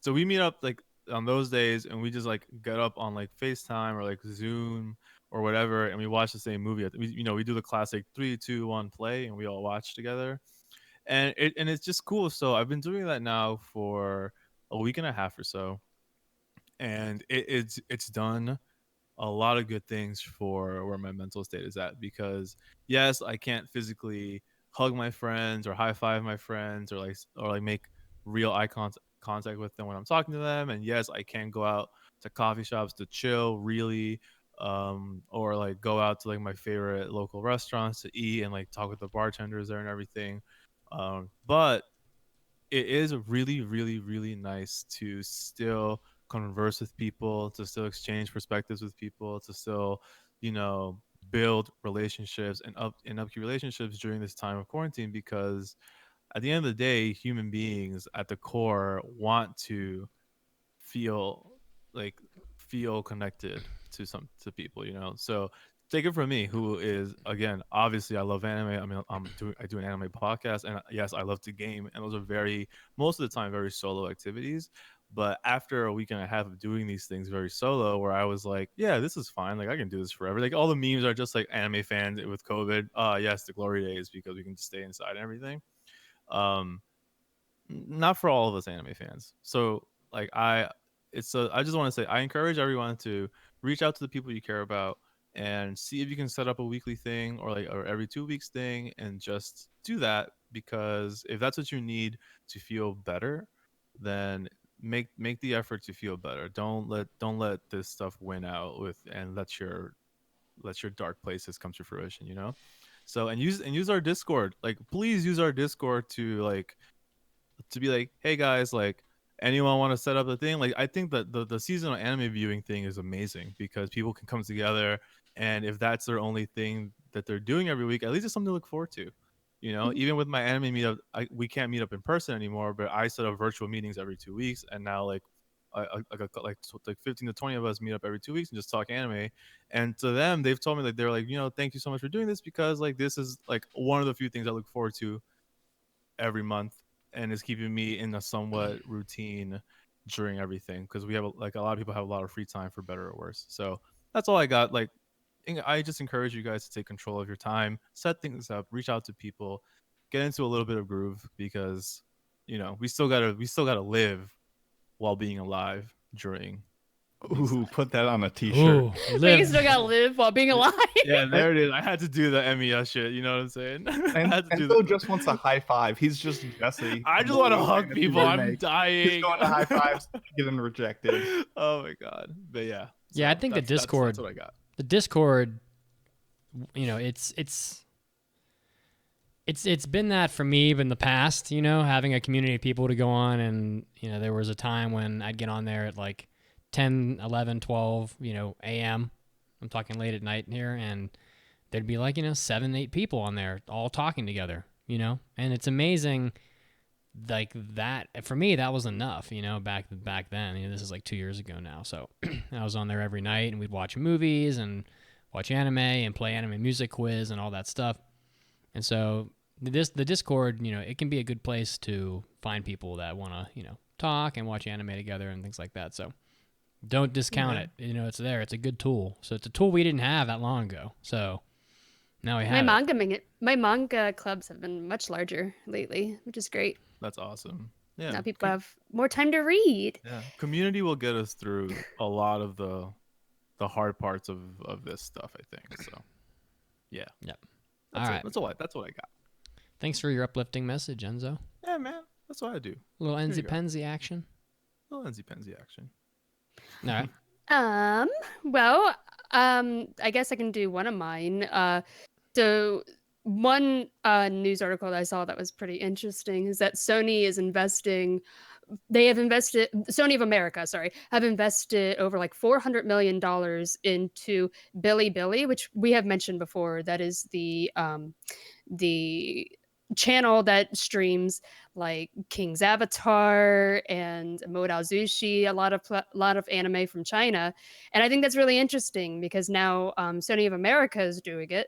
So I'm wondering, like they're trying to fund more anime and games from them. So I'm really curious to see what other kind of stuff that we can get because before Bilibili would put it up on their YouTube channel for free, so it is legal to stream. But now we have more. Maybe we'll have more options in the future, like maybe a new streaming site with more options on there. Maybe I think that'd be interesting. I don't know if Bilibili has ever removed some of their stuff because I could be wrong. I don't know if I think all of Modao Zushi's on there. I don't know if all of King's Avatar is. It was at one point, so I don't know if it still is or not. I don't think so. But I can double check. Yeah, so it'd be awesome if we could have that stuff legally available to us all the time. If maybe them investing so much money into it, we can see more. And also mobile games, we might get the King's Avatar mobile game in English. That'd be kind of cool. So I don't know. Cool. If we can get Clannad in English. Damn, you're just hating on Clannad all day, aren't you? It's fine. It's pretty good. It's not bad. But yeah, I don't know. I think it'd be really interesting because I love the King's Avatar and Modao Zushi. And I don't know. I'd love to have more from their studios and whatever else Bilibili has up and available. And like we talked about, I don't know if it was last week, but part of this is just the rise of Chinese productions that are coming out. And so hopefully this is like laying the groundwork for an avenue where this is just going to be pushed towards us, which is I'm excited for. Yeah, no, it's really cool. Yeah, it's really interesting that we're getting that, and then over, in South Korea, we have more manhwas being adapted into anime now. Like, there were all these things where it's like it was really hard to watch, and like they're very niche. But now maybe a broader audience will be able to grab them and check them out. And I don't know, it'd be really cool to see what else comes out of it. Awesome, interconnectedness is dope, man. Let's go. Mitz, you want to go? Yeah, so, this is something that I've thought about, I wouldn't say frequently, but from time to time, and it's like balancing two fandoms, like anime fans, it's not everybody, but it's a lot, the vast majority, I think, are also video game fans. And so if you have like the Venn diagram with the two circles, they're probably pretty much on top of each other for the most part. There's some people that play. I would say that there are some people that play anime that don't play games, but I think those people are fairly rare. And then I think there are some people that play games that don't watch anime, and I think there's a lot of those people. But there's a lot of people in the middle. And so I kind of wanted to have a short discussion here with the four of us about that, and I have some questions here written on the document. And to start with, how much time do you feel like you spend on your video game fandom versus anime? And because for me, it's close to 50-50 for me, I would say. So I'm kind of curious where everybody else stands on this. Well, I want to ask you before other people answer. No, are you answering this like you just got Final Fantasy VII? You've been spending a lot of time with that game. Are we talking about like on an average day, like, I'm not talking about fresh off the release of a game? I'm not talking about like last week or this weekend. I'm talking about like over the course of like the last 3 months. When you think about how much time you spend on anime and games, generally speaking, what percentage is spent on each? Maybe it's 100 and 0, maybe it's 0 and 100, but for me, it's close to 50-50. So, oh, this is interesting because I think I'm in the circle of people that waver between like 70-30 one week is like video games, because I'll be like into Overwatch, I'll be like into League, I'll be like into like just new shit that comes out, and then like the following week I'll be like 70-30 anime, because I'm like, catching up on stuff. Like I'm watching new shit that comes out. I'm like watching old stuff with my friends. So I think for me to 70-30 either way, depending on the time, but it's never even. I'm very lopsided to one thing. Okay. Because of the way my life works. Okay, and so you just answered the second question as well, so we'll just roll them together. And since you answered it, I'll answer as well, and then we'll move on to Mason and Mandy. But for me, I'm pretty 50-50, but when a new game comes out, like Final Fantasy VII or the Resident Evil 2 remake, etc., it heavily goes towards video games. Video games will win the tug of war almost every time. So, and then I go back, and when that's done, I go back to, 50-50. But rarely does an anime come out where I'm like, oh, I have to watch this. I have to binge this anime for 10 straight days. Like that never happens. It doesn't happen. How about you, Mason? I would agree that I don't binge shows, but I honestly am probably like, on average, like maybe 3 to 5% video games and 95% anime. Oh, okay. I play so little video games, and it's strange because I love the concept of video games. I love a medium that pushes back on you like no other medium does. But I just don't value the time. Like I love playing them, but I don't find a lot of value coming out of it. So I just don't spend a lot of time. I buy 1 to 2 games a year, maybe replay a game once a year with that, but like I just don't spend a lot of time with it. I just have a lot of other hobbies between stuff, and what I do spend relaxation on tends to be anime. So very, very few video games. Even when a game like Neo, which just came out, I'm still only playing half an hour to an hour a day. Got it. I don't know. I don't have a clue. Mandy, I need to hear your breakdown, because you are I don't know. You are the extreme in either way. Like in either one, you're like a lot. I watch everything, I play everything, I read everything. I don't know what the hell I do with my time. Mandy, it's 100% in every category. Yes. Mandy is the ultimate. Content. I am Kurapika when he activates his red eyes. I am 100% in all Nen categories now.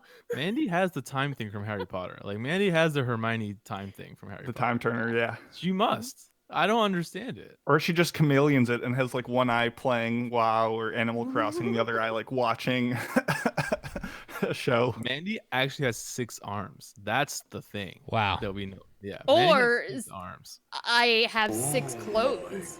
Oh. Yeah, Beefeater. I don't know. Like Beefeater in the chat said that just now. You have 3 clones, 1 for anime, 1 for manga, and 1 for games. If only. I could actually split my mind in between my ferrets. That's exactly. what it is. I don't know. Like just this last week, I played Animal Crossing. I played Final Fantasy Remake. I finished all of my anime. Plus, I'm watching Slayers. I've almost finished that. And what else did I binge through? I binged through something else. And I finished all of Steel Ball Run. I'm halfway through Claymore. And I read this manga for my manga minute. I've read 3 others for future manga. I don't know. I don't know. Okay. I want you guys to know. And Mandy's still working full time. I'm still working full time. I'm not in quarantine, guys. I have to work every day. So like, just a stunt on y'all. It's probably 50-50 then. Let me follow this up then with a follow-up question here. What kind of strategies do you guys enact? What kind of strategies do you adopt to allow you to find time to enjoy both of these types of hobbies? And I'll start with Mandy again. I don't know. I don't have a strategy. It's what do I feel like doing right now? I do it. I don't know. Mandy's just incredible. I don't have magic wizard powers like Mandy does, but the way I do it is like it's like this. It's like I know that I always look up for example. So now because my career is like really busy, so my free time it has to get budgeted, unfortunately. Plus on top of like dance and on top of like my meetup and everything, so I know about how much free time I have every week because I'm also like anal about my calendar. Like my calendar app on my phone is fully fucking like I know what I'm doing with my time. I'm So in the I know Enzo camp on this one. yeah, so I know how much free time I have every week. Like I'll be like, okay, I probably have like 20 hours of like free time this week. Um and then I'll always be like, okay, what do I like what's my priority for watching? I have to watch XYZ for the podcast. I'll be okay, XYZ is 13 episodes. That's about 7 hours of content. So I'll be like, okay, I can probably do that between Saturday night and Sunday morning before the podcast. So I'll then postpone watching anime until around that time. I'll watch a couple of episodes for weekly things that I'm super into. Like I'll pick one or two anime every season. I'm just like, okay, this one I'm going to be current on. Like for example, Haikyuu and Ace of Diamond. I'm fully current on those two because I love those. So then that's how I budget my anime stuff, and then the rest of my time um is like I want to get a couple games of League in because League is like very like I need to get that shit out. Like I need to play Overwatch and get that competitive shit out. I need to and then I also try and make time for friends because like I just Man, mentioned you're so before, busy. like yeah, like I just mentioned before, like I have an active dating life also, and I also have friends, so like I need to balance like socializing a lot too. So yeah, so I just always have an idea of how much free time I'm gonna have for the week, and whenever I know something is a thing, I always write it down on my calendar so that I don't bamboozle myself with like, oh fuck, I left everything for Saturday night, and now I'm fucked because I didn't plan it. So yeah. So Indeed. budget time. Like put physical things on your calendar that say you're doing this today. And Mandy's cat agrees with you. Yeah, she's Yes. been talking up a storm. He's That's like, another thing. I have 4 animals to take care of. And myself. I don't know. man, he's a legend. Mason, dude. how I about you? literally constantly just multitask, and I think that's how I do it. How about you, Mason? I'm a big proponent of like every day you need to be striving to improve yourself. If you're not involved, if you're not evolving, if you're not advancing, if you're not improving yourself, like that's as good as being dead to me. Like you always need to be bettering yourself. And I normally don't have to like budget my time between like anime or games because I don't have time for either. Every day it's 3 to 4 hours of studying Japanese, 3 to 4 hours of working out. Like I only do free time when I'm eating, and that's about it. Like I just don't have time for stuff, so I just fit it in wherever I can during lunch breaks at whatever's time. So it's very easy for me to plan that stuff because I have no time for it other than during stuff. Yeah, during other stuff. Right. You know, so I don't know. Yeah. I'm kind of with you though because, for example, even though I have like if I block out 3 hours for dance on my commute to dance, I'll watch anime. On my commute back from dance, I watch anime. Exactly. Right? And that'll knock out like an episode or something. Anime is a byproduct of the wasteful moments of my life where I can afford to multitask, and that's why. I mean, even though I'm at home, I'm still working full time, but all of a sudden, boom, that's 30 minutes of my commute there and back that I've just gained, and little things here and there where I'm like, I just, I can't go to the gym anymore. I now have so much more time to watch stuff, and I'm making the most of it and trying to learn as much as I can. So how about you, Mitz? Well, for me, video games usually is like something I do late at night, like before bed. This Final Fantasy VII Remake is unusual because I put it on Friday at like midnight, played it for an hour, played it every single moment of Saturday, and then most of today, Sunday as well. That's really unusual for me. Normally I'm playing. It took me 5 months to finish Persona 5. I'm just gonna say. I mean, to be fair, Persona 5 is. It's very long, but it still took forever to finish it. So that's pretty much because for me, I'm pretty much working or going or doing something until late at night, and so anime I kind of slip in there in the cracks. Normally, it'll be a lunch break, or if the anime is dubbed, it makes things so much easier. I can do it while I'm like watch it while doing dishes, maybe an episode before bed here and there. I've even been known to have the if it's dubbed, have it like playing in my car while I'm driving to work, stuff like that. Just finding little tiny cracks and crevices where you can fit it in. Yeah. Anywhere, like 5 minutes here and there. If I'm going, a walk to the bathroom, back and forth to the bathroom, even walking to a meeting, like you can find 5 minutes here and there lots of times throughout the day. And all those little 5 minute little crevices all add up to, ultimately you getting your anime watched for the week or whatever. And God, so we love anime so much that we literally just bend ourselves backwards to fit this shit into our lives. Yeah, 'Cause we're like exactly. all full-fledged adults. Yeah. But like we need to watch anime because we love that shit. I only want to ask one more question, and I don't really have one for myself, but do you guys have any weird like rituals or pastimes that you enjoy while you play games or watch anime? Like things you always do, like that, people. While I watch anime, it's really strange. While I'm watching something, I'm also like I'm someone that likes to relate it back to my life constantly. So like as I'm watching, I'm always like, hmm, huh. That's something I do. And then I love eating Oreos. Like if you guys know this, like I eat. We haven't seen those in a while. Yeah, haven't the been- perfect Where are they at? separation. My supermarket is always sold out of Oreos. Oh, that's true, Like, yeah. They have everything. They even have fucking bread, but Oreos, the world just wants Oreos in Brooklyn. I don't fucking know. That's a Brooklyn thing. It's a Brooklyn thing. I don't fucking know. But yeah, so anime plus Oreos is huge for me. And then depending on the anime, a good fantasy anime, I will always drink beer while watching. Like all of it. Because it just makes sense to me. That's it. Got it. Oh well, All right. and for video games, just I always get really hyped when I win a good game. So like I will mute my mic most of the time because I get in it. Did you get wild? Did you get wild? I get in it. Like playing competitive, like ranked matches is. Can we see it? It's just a different side of me. But I love getting hyped. Just- I love Just do it. games Come too. on. Do it. Yeah. Give us a sneak peek right here. Nah, I can't. I can't Oh, subject come on. the people to this Okay. debauchery. That's All only when I'm playing for my rank. It would just be you an know? act. It would just be an act. It wouldn't Yeah, be. it wouldn't be authentic. All right. Anybody So else? you don't have any like ritual before each game that you like?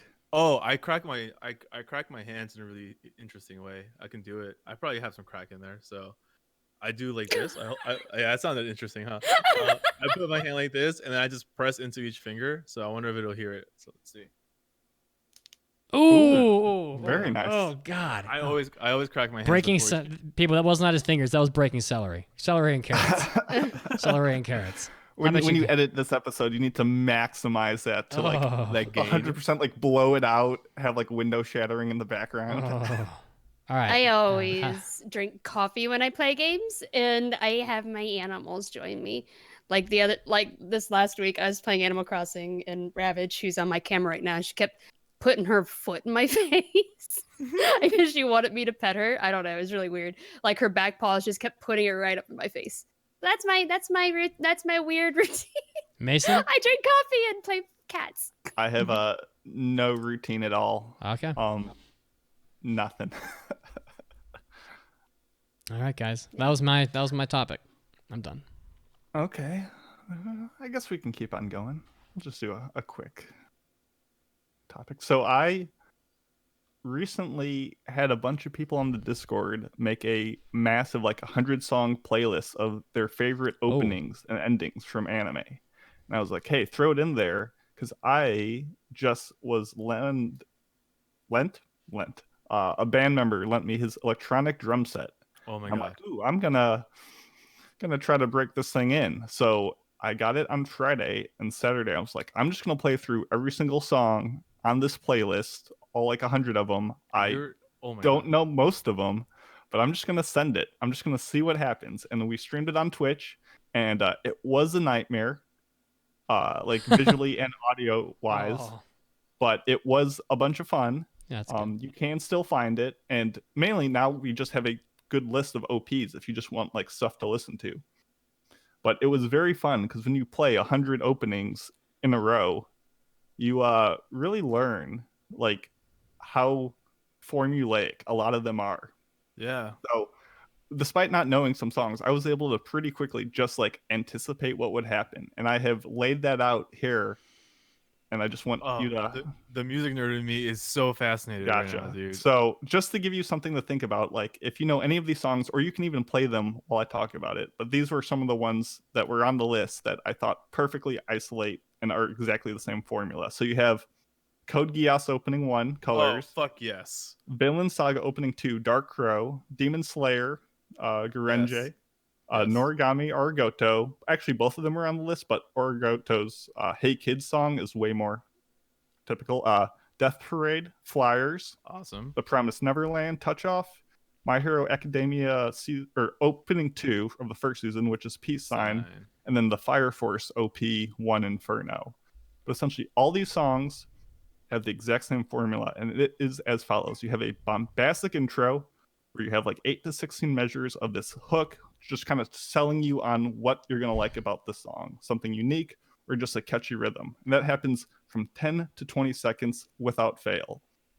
Then the actual verse part where the singing comes in is always like a pulsating bass drum groove for 8 to 16 measures again. And they replay it again, usually adding either some hi-hat, snares, or like a little bit of a melodic shift. And those two sections always account for 40 seconds. You get a brief moment where they like wind down to relieve the tension. A reprise. And when all that happens, you're at the 1 minute mark exactly. And from there, it explodes into the big earworm chorus, catchy hook that everyone sings along and gets stuck in their head for days. And they just usually play that out for the last 30 seconds, sometimes with a cool outro. And if you listen to these songs like back to back, you will hear exactly that same formula. You get like, obviously, yes, some openings are different and some have like a slight tweak. For example, that Fire Force opening, the intro is way shorter. It jumps right into that burst with the singing, so that when they do their big chorus, they have like a little mini break between the two parts when like the characters are like falling from the sky when they're like attacking that monster, and then they do the big earworm again. So it's just, they just take one section and move it a minute later in the song, but it's the exact same formula. And I'm not saying that makes things bad. I love all of these openings. They all sound very different, but when you break them down like that, it is almost scary how much of a science it can be. So yeah. I was just while listening to you break it down, I was playing in my head one of my favorite openings ever, which is Yu Yu Hakusho's Smile Bomb. And yeah, I think it fits because it's a right for a while, and then it goes into the verse with her singing, so that the music takes a backseat to her vocals, and then it's like in a faceless town, I need to feel the touch of a friend. Yeah, and then the chorus hits, and then the chorus ends with the character cast, and then go into the show. There you go. There it is, baby. Love that shit. Like we've watched an anime before, so maybe. Hopefully you didn't see too much how the sausage was made, but what? I like sausage. It's a real expression. He's not making it up. It is? People say that. Yeah. I've never heard that before. I was like, what the fuck? You shamed him out of the call. Sausages! Sometimes people will say hot dog instead, but I'm a sausage boy. There it is. Okay. I love sausages too. Good stuff. I had a very quick story I just thought was really cute. That was it. I just wanted to share it. So the author of Moyashiman, which we have talked about before, I just thought this was really wholesome. Apparently his daughter is a massive Demon Slayer fan, and she was getting on him. She said, why don't you draw your manga more like Demon Slayer? Because apparently she doesn't like Moyashiman. And so he got tired of it, and he drew he said he drew the 4th and 5th demons of the Upper Moon in Demon Slayer, and then he pasted it to her door. But instead of being like Demon Slayer, they look like really horrific. It was really funny, and she hated it. She was like, no, these aren't cute. It was just cracking me up. I'm gonna put a picture of it in our live stream chat on our Discord if you want to take a look at it. But I don't know, I just thought it was a really adorable like father-daughter moment. That just really funny, cute story. Well, she's like, I wanted cute boys, not this. Yeah, she wanted cute boys. These are like horrific demons, and they're really good. If you look at this picture, it's a really cool picture. Yeah. Like, I don't know, it's just really funny that she was just wanted him to just draw Demon Slayer instead of his own manga. I don't know, it's a really adorable story. That was all I had. It was. Thank you. I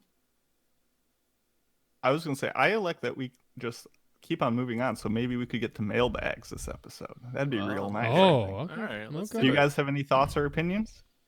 Nah. I feel bad. Well, I was gonna say I did put on mine that to talk about seasonals, but we could save that for a different topic. Because we made a plan that for ones that don't get reviews, we would at least mention them like at the end of the season. Oh, And there are a lot of ones that I finished. Like I finished Budokan, Haikyuu, ID Invaded, and I finished the Rohan OVAs finally came out, and I watched those at like 1 a.m. on a work night. It was really funny. Both of them? Both of them? Yeah. Okay, Yeah. I only saw the first one, and it hit a little too close to home. But oh, I know what you're talking about. Yeah. I almost feel like that's a better discussion for like a bigger discussion, like maybe a whole topic rather than trying to rush it. Yeah. And that's what I was thinking, because I've got Science Fell in Love, 22/7, Inspector, My Hero Season 4, Kabuki Chose Sherlock, Heia Camp, and Natsunagu that I all kind of want to touch on as well. So we'll save it for another time. Okay. All right. Well, get us So out with of here. that, we have another In-Show Weekly trivia question for you to answer over the news break. And it has to do with our show once again, which is famed director Takashi Miike made a live-action version of Blade of the Immortal in 2017. What other highly popular and successful manga/anime property did he also adapt to film that same year? These are my kind of questions. Think about it. Let you know after the break.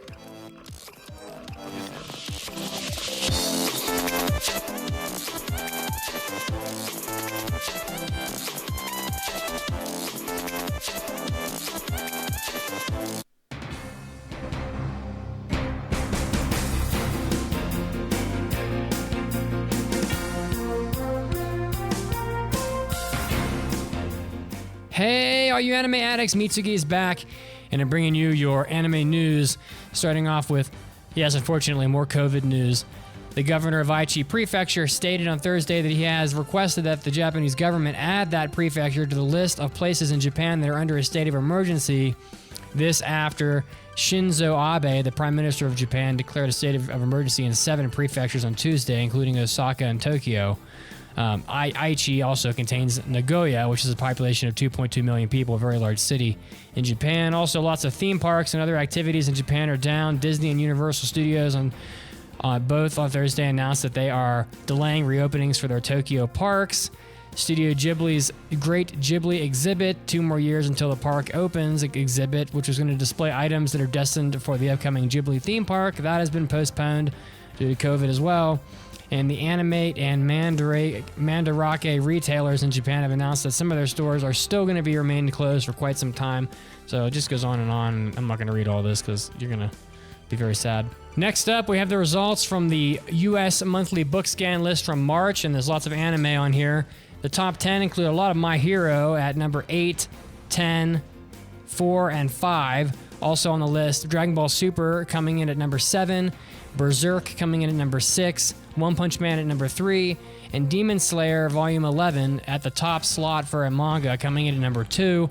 Number 1 on the list was not actually part of the article, as I'm assuming it's not a manga. And next up, it looks like Aniplex of America has released quite a bit of visual feast for the upcoming Demon Slayer film Mugen Train, which is going to be a sequel for the TV anime series of Demon Slayer. They revealed a trailer, visuals, staff, and more this past Friday for the film that's going to be coming out on the 16th. If you want to check out the trailer and visuals, including the trailer that is English subtitled, you can check all of that out online. There's also some movie posters and some other pretty neat stuff that you can check out to whet your tastes until the film actually releases this fall. For those of you that are big Demon Slayer fans, you'll want to check that out probably. Next up and lastly, it looks like China has banned Animal Crossing New Horizons, the game, after a protest. Reuters reported on Friday that e-commerce platforms in Japan have removed Animal Crossing New Horizons, which of course is the latest and greatest installment of the Animal Crossing game franchise, after a pro-democracy Hong Kong activist Joshua Wong used the game for protests. Wong began posting screenshots on Twitter last week of his in-game island decorated with a banner that reads, quote, "Free Hong Kong, Revolution Now," which apparently was enough to get the game banned in China, which is interesting. And, of course, this article coming from Anime News Network via Reuters. If you want to read more about this, you can check it out on Reuters itself. And not much more needs to be said here. This is Mitsugi, and this was your anime news break. And now, once again, getting back to the podcast right now.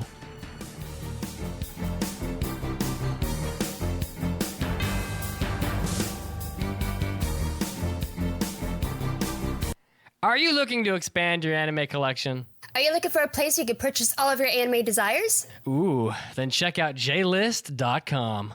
At jlist.com, you can stock up on amazing merchandise. Want more cute moe figures, nendoroids, apparel, or even cute anime-related mugs? You can find all of them there. That's right. They even have a snack box. Every month, JList will select the newest and best Japanese snacks and send them right to your doorstep. No subscription or long-term commitment is required. Just purchase whatever box you think looks appealing, and that's all there is to it.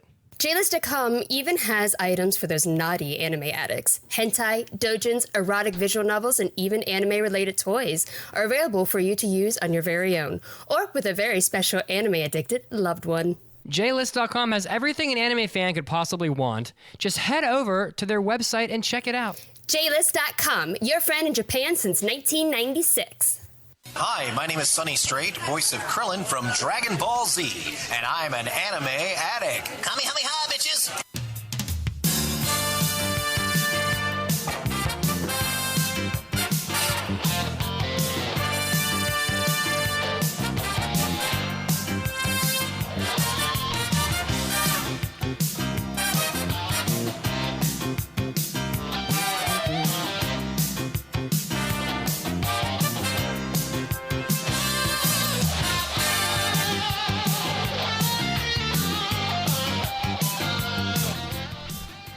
And we're back.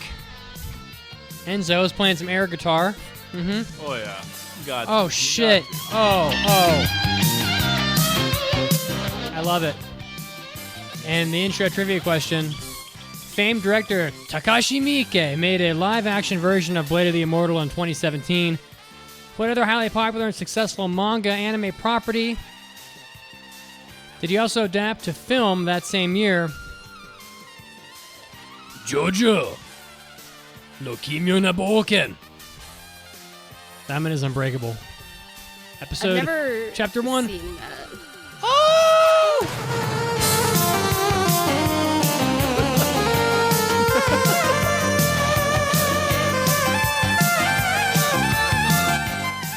What a bop. Fucking love it. Take me to the what 80s. You know what else is a bop, guys? You know what else is a bop? Huh? Huh? Our listeners. I know. Our listeners who leave us 5-star reviews, baby. Hit the thing. Do the thing, Mitz. It's time for iTunes review. Yeah, so if you guys are listening to us on iTunes or wherever you're listening to us, I encourage you to please leave us a review. Hopefully it's a 5-star one because you love us the way we love you. This one comes in from MP75. They subject the review with weekly warm fuzzies, 5 stars. They say, I've listened to this podcast for a little over a year now, and my anime addiction has most definitely gotten worse. A friend recently told me, hey, I found more anime to love because of you. And I have to say that's all thanks to this podcast. Thank you for keeping up my love of anime burning brighter than ever. Mason and Mitsugi, your taste in anime is very different than mine, so I look forward to hearing your opinions. Mandi and Enzo, I love to hear you talk about your love for the shows I also love, like Natsume's Book of Friends and Haikyuu. You're all doing an amazing job. Thank you so much. Well, Amphi75, thank you so much also for listening, for giving us your time. We are aware that we are a lengthy podcast, so when people are dedicated to us, it means a lot because it's a lot of shit to listen to. So thank you so much. We appreciate you. I love you. Keep I'm burning. Sure my co-hosts love you too. Keep burning like keep that addiction burning, baby. We have plenty of anime to watch. I also love more people who appreciate Natsume Eugene Cho. So right, it's like a Thank this you. person's good. Yeah. If if you guys want to leave us a 5-star review, you can do that on whatever platform you're on. But we mostly look at iTunes because that's where we have our longest list of reviews coming from. You get to burning. You get to do that. Do that. You get to burning. Appreciate it. Thank you so much. All right. And with that, we have a review of Blade of the Immortal, aka Mugen no Junin, which literally translates to the inhabitant of infinity. And if that isn't a cool sounding name to make you want to watch it, I'm going to do my best over the next like half an hour to try to convince you too. You can watch this on Amazon. This is a fall 2019 show. It's 2 quarters long, and I passed this back in episode 494. So, what is Blade of the Immortal? It takes place in Edo, Japan, and it's the story of the daughter of a martial arts dojo who embarks on a journey of revenge to kill the people who killed her parents. And for her bodyguard, she is referred to Mandi, a person who is supposedly immortal and must kill 1,000 evil men to atone for the sins of his past. The two journey across the land in search of the killers, as well as their own closure. This is done by Linden Films, who did Yamada-kun and the Seven Witches, Love and Lies, Terraformers, which is also, I think, a Takashi Miike film, and Hanebado, the badminton show. And it's directed by Hiroshi Hamasaki, who did a little-known show called Steins Gate, Technolize, and Shigi Rui. So, I just want to note really quick before we go to initial impressions that this is not the 2008 version of the show, the 13-episode Studio B Train version. I watched a few episodes of that for comparison, and while it has a bit of that like gritty old school charm with like classic 80s OVAs, it's not the worst thing ever, but it falls way short compared to this 2019 version. So this is technically an ONA. It was released on Amazon Prime, so it kind of grows with that trend of premier online content like Devilman Crybaby, Modao Zushi, and Aggressive Retsuko. So if you want to give the show a shot, make sure you're watching the right one. That said, Mandi, what were your initial impressions and expectations coming into this show? So yeah, I have not read the manga, but I've always heard good things about it. It's a pretty well-known manga, and I've always heard it compared to Vagabond in a way, from a lot of people who like this a similar kind of gritty old samurai story. And so I didn't my expectations going into it were, I was expecting it to be very violent and very different from a lot of the other shows that we get today, which I was not surprised it was on Amazon Prime and not like on Crunchyroll or something. But yeah, I didn't have a whole lot of expectations going into it, except basically that, like, I didn't know anything about the story. I know that the director who worked on what did we just, oh man, we did an anime club, Technolize. Yeah, that we watched that just recently in anime club, so I was expecting something along those lines, kind of just interesting directing choices and dark and gritty. That was basically it. Let's go Mitt. Well, I know it's a well-known manga, and I think I recalled someone talking about like a dude that had people's heads sewed onto his shoulders, and I was like, what the fuck? Yeah, I think one of my first comments was like, this is the only show where you're gonna be able to tell the passage of time based on how many heads he has attached to him. So I mean, I just pretty much I didn't know the story or anything. I just expected it to be violent, and figured it would be good because the manga is supposed to be so good. So that was just kind of my default assumption. Yeah, I had known literally nothing about the show. I had the synopsis, I had some general beginning community sentiment, and I had the key visual and the trailer, and I did watch episode 1 a fucking long time ago. So I had all that going in. So basically where my expectations were is that I've seen anime like this before. Anime like this have existed in the past with the same kind of like kind of vibe of this period in Japan. So I was hoping to see, dope fights, a lot of cool sword techniques, hopefully. And given that it was 24 episodes long, I was hoping to see a story that was deserving of the time. So that's kind of where I wanted to see that stuff. Like that's what I expected going. I was hoping to get all that stuff. Nice. I obviously knew the most about this going into it. I've read quite a bit of the manga. It's a completed 30-volume work. It ran for 2 decades, and it's really darn good. I highly recommend reading that. I want to make an interesting like trivia side note. It's one of the few English releases where the pages are not flipped. They're not transposed, but they're literally cut and rearranged to read from left to right at the request of the author. Whoa. Yeah, so essentially at the time they thought, oh, it's a Western audience, we have to go left to right, so they would just flip the page, which they did. But because of certain features within the book and just the author kind of had this motto of don't obsess about the details, just look at the story and make it look cool. And doing this whole transposition was kind of necessary for that. So it is the guy who wrote it, his education in classical art, and it is easily one of the most visually impressive manga out there. So if you are a manga reader, the manga of this is definitely the best way to experience this story. And they do their best to adapt this full story into 24 episodes. And I think I'm just going to kind of roll into my spoiler-free recommendation is if you're committed to not reading the manga, I think this is a pretty good adaptation. It is not an easy or relaxing watch. It expects a lot from the listener or from the viewer to keep up with.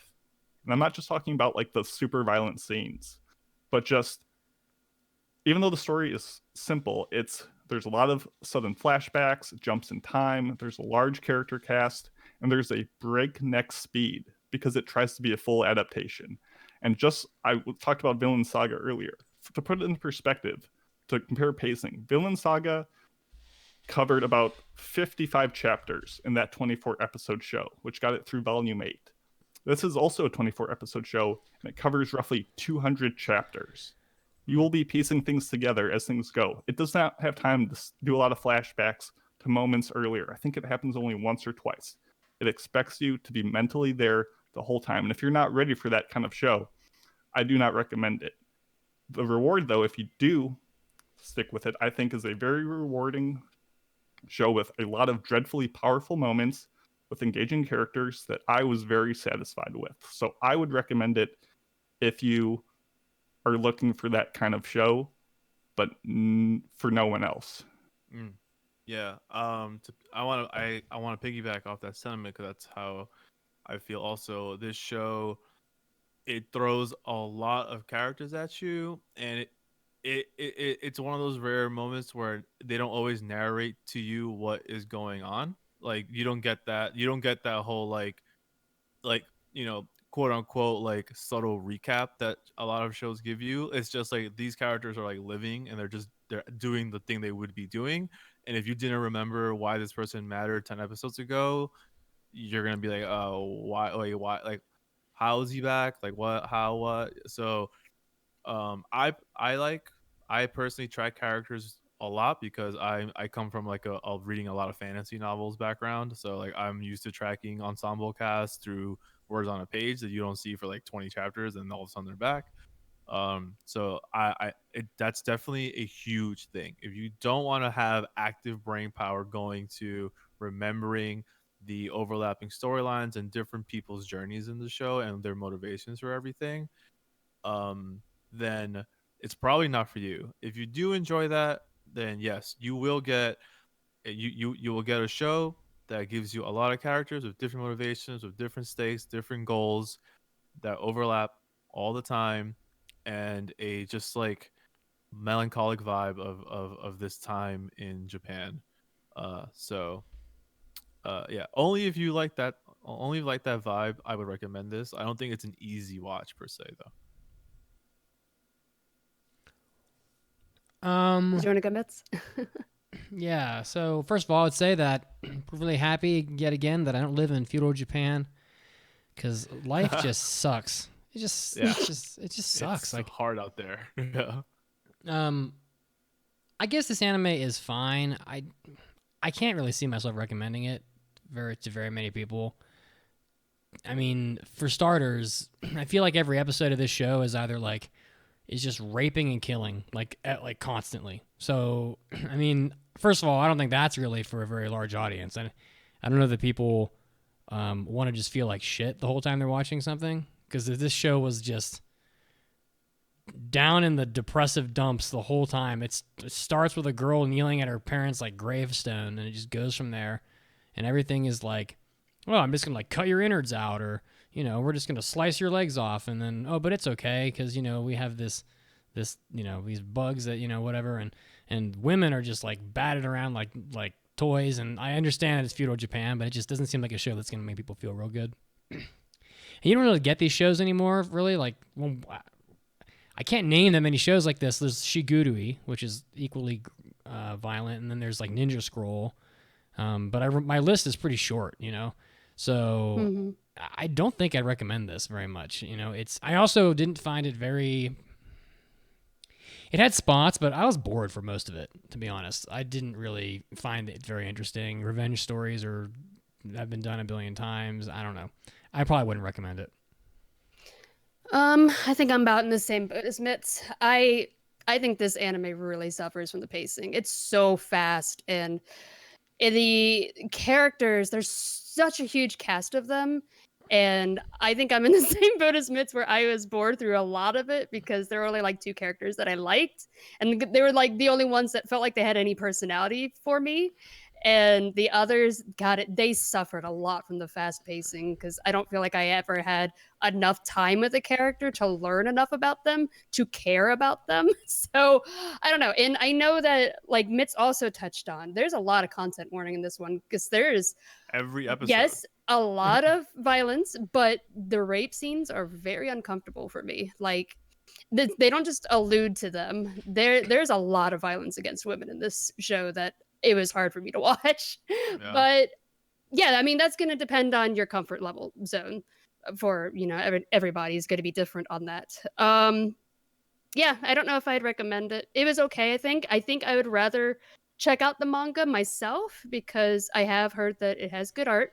I've heard it compared to Vagabond a lot, and I really love Vagabond, which is another story that is set in that kind of time period that is very gruesome. But that one I really enjoyed. So I don't know, maybe it'd be easier for me to read than to watch. But this one, I don't know if I'd recommend the adaptation. Yeah, and I want to just touch base on 2 quick things, or 3 quick things, because this is kind of how it's going to go, I think. Like I kind of said, this is a show that I do enjoy, I do like, but I want to stress, like I said, it's not a recommendation for most people, only if you're looking for a very particular aesthetic. And yeah, I'm going to rate it highly, but I would never throw this out definitely to a casual watcher in any regard. And yeah, definitely check out the manga. It is cool. And I'll save all my other comments for the post spoiler warning. So if you want to drop Spoilers that. are coming. Oh my god. Oh my god. Oh my god. Oh my god. That's what a doozy. Yeah, so just I think the first thing, just to touch on some of the comments you guys recently made in that little intro segment, there, just to get it out of the way, I think, yes, there is a lot of rape and just sexual stuff that's going on, but it's never presented in the way where it's supposed to be titillating. And I think that's part of why I digested it better than some shows where it has scenes like that, but it's like, oh, look, we're giving you what you want, viewer. And while I'm not saying this made me feel not uncomfortable, it was never trying to appeal to that sort of thing. Like, you always felt wrong and disgusting watching it, which is the appropriate reaction. Yeah, and can I just jump in real quick and just clarify there? Like, I am not offended easily. Like, I am not really sensitive to that many things, and it's pretty rare that I'm offended by an anime. And this anime did not offend me. So when I say like, oh, it's got all this rape and pillaging and murdering and stuff like that, it's not to say, oh, it's objectionable in that way, because I can say I can put myself in the setting and say, okay, this is feudal Japan, times are different, bad shit happens, it's lawless, right? But to me, the reason why I mention it is because this anime doesn't stop with it. Like you will not get a breath. Like from minute to minute, people are either getting their organs ripped out or guys are crawling on top of girls and like slicing their boobs open and stuff. Like that is, and it doesn't stop at any point. Like there's no, like, you know, you'll see an anime and it's like, oh, or like Persona 5. Oh, we're gonna go raid this dungeon. It's real intense, and then after that, you get like an episode or two to take a breath, you know, or whatever. This anime is just every episode. You will be watching things that aren't common in anime now. So while I'm not particularly like offended or anything by it, I think the common audience nowadays isn't used to this. And unless you're like an anime fan that's been like poking around since like Ninja Scroll, this is closer to Ninja Scroll or like, you know, Shigurui than we've had. I can't name another anime that's this violent that's come out like real recently. And so I just threw that out there because people will be shocked probably at times. Yeah, I mean, you by absolutely need to let people know at the beginning. Yeah, Sure. like I think my problem though is that, like Mitz said, it's every woman in this. The result of her losing a fight is to get raped. And that is my problem with it. Like, it's not just one, and not like it just happens once. It's every single woman in this. And when you keep on doing it, it loses its effectiveness. I'm like, this is just disgusting. And it feels more, I don't know the author, but it feels more like a hatred than anything else, which I do not appreciate. Like if it would have happened once, you can get a lot of response out of that, an emotional response. When people rely on that, I feel like it's a very lazy way of getting an emotional response out of people, especially when you keep using it constantly. It loses its effectiveness. I don't know. It's just really weird to me that it was every single woman in the show. Yeah, it's very often in most shows, oh, this is the bad guy, we've marked him, but I don't disagree. Yeah. Can't disagree there. Yeah. So essentially, just to back a little bit. So the plot is, you know, you have the one sword school, the Itoguro, which is a real school, which is like the underhanded, like outcast dojo, which is, you know, kind of revolted against Rin's father. It's led by Anotsu, and it's their like kind of war against the Mugai-ryu, which is an additional real life school called the Outer Nothingness School, which is like this mysterious dojo that opposes. And all these are under the government, all under the shogunate. Then you have the Manji/Rin faction, which kind of goes around and is mainly out to oppose the Itoguro, but they aren't on either side. And it very much starts off at like a Monster of the Week-esque show for like the first half. And I thought the first 3 episodes were the weakest of the batch. I think once we got into more interesting villains and the monsters were people that I thought were really compelling, you had the other immortal guy, you had the axe antagonist, you had the mask maker, and finally when we found Anotsu. I thought all those guys were phenomenal, and I loved getting their backstories before we got like the whole prison arc. And I think the characters of the show I really enjoyed. And before we go into those, I just wanted to know what you guys thought on the plot as a whole. Was it confusing? Was it tough to follow? Oh yeah, for me it was. It was very tough because it just went by at breakneck pace. But I was also going to say that on the flip side of what I said is that there are a lot of really strong women in this show as well. Mm-hmm. Like, I don't like how Maki. Yeah. What? I fell in love with Hyakurin. I thought she was great. Yep. The crossbow woman. Fell in love with her. I thought she was fantastic. But yeah, like I was just gonna also throw that out there. That on the flip side of what I said, like to. Everyone is strong in this show, and everyone suffers in this show. Yeah. Mm-hmm. Yeah. I don't want to live in feudal Japan. No. Not for an hour. I just is the life expectancy in feudal Japan like 12? Because I feel like people just, it's like, oh, I'm walking down the sidewalk, la da da, and then some guy just comes out and just slices your head off for no reason. And it's gross that they all walk around barefoot with blood and shit everywhere. Not all barefoot. Go ahead. Every Enzo. time I walk through a house barefoot, I'm like, y'all feet dirty as fuck. Yeah, I was gonna shout out later, like shout out whoever the fuck does their laundry or like whatever they use for their laundry, because their shit is clean, crystal Looking clean, fresh. looking fresh after the bloodiest shit I've ever seen in my life. Yeah. But story wise, story wise, I'm in a weird place where I like I'm someone that likes to see characters with motivation, and I think there's no lack of motivation for like 90% of the characters in the show. Like everyone is subscribed to a mentality that they've chosen.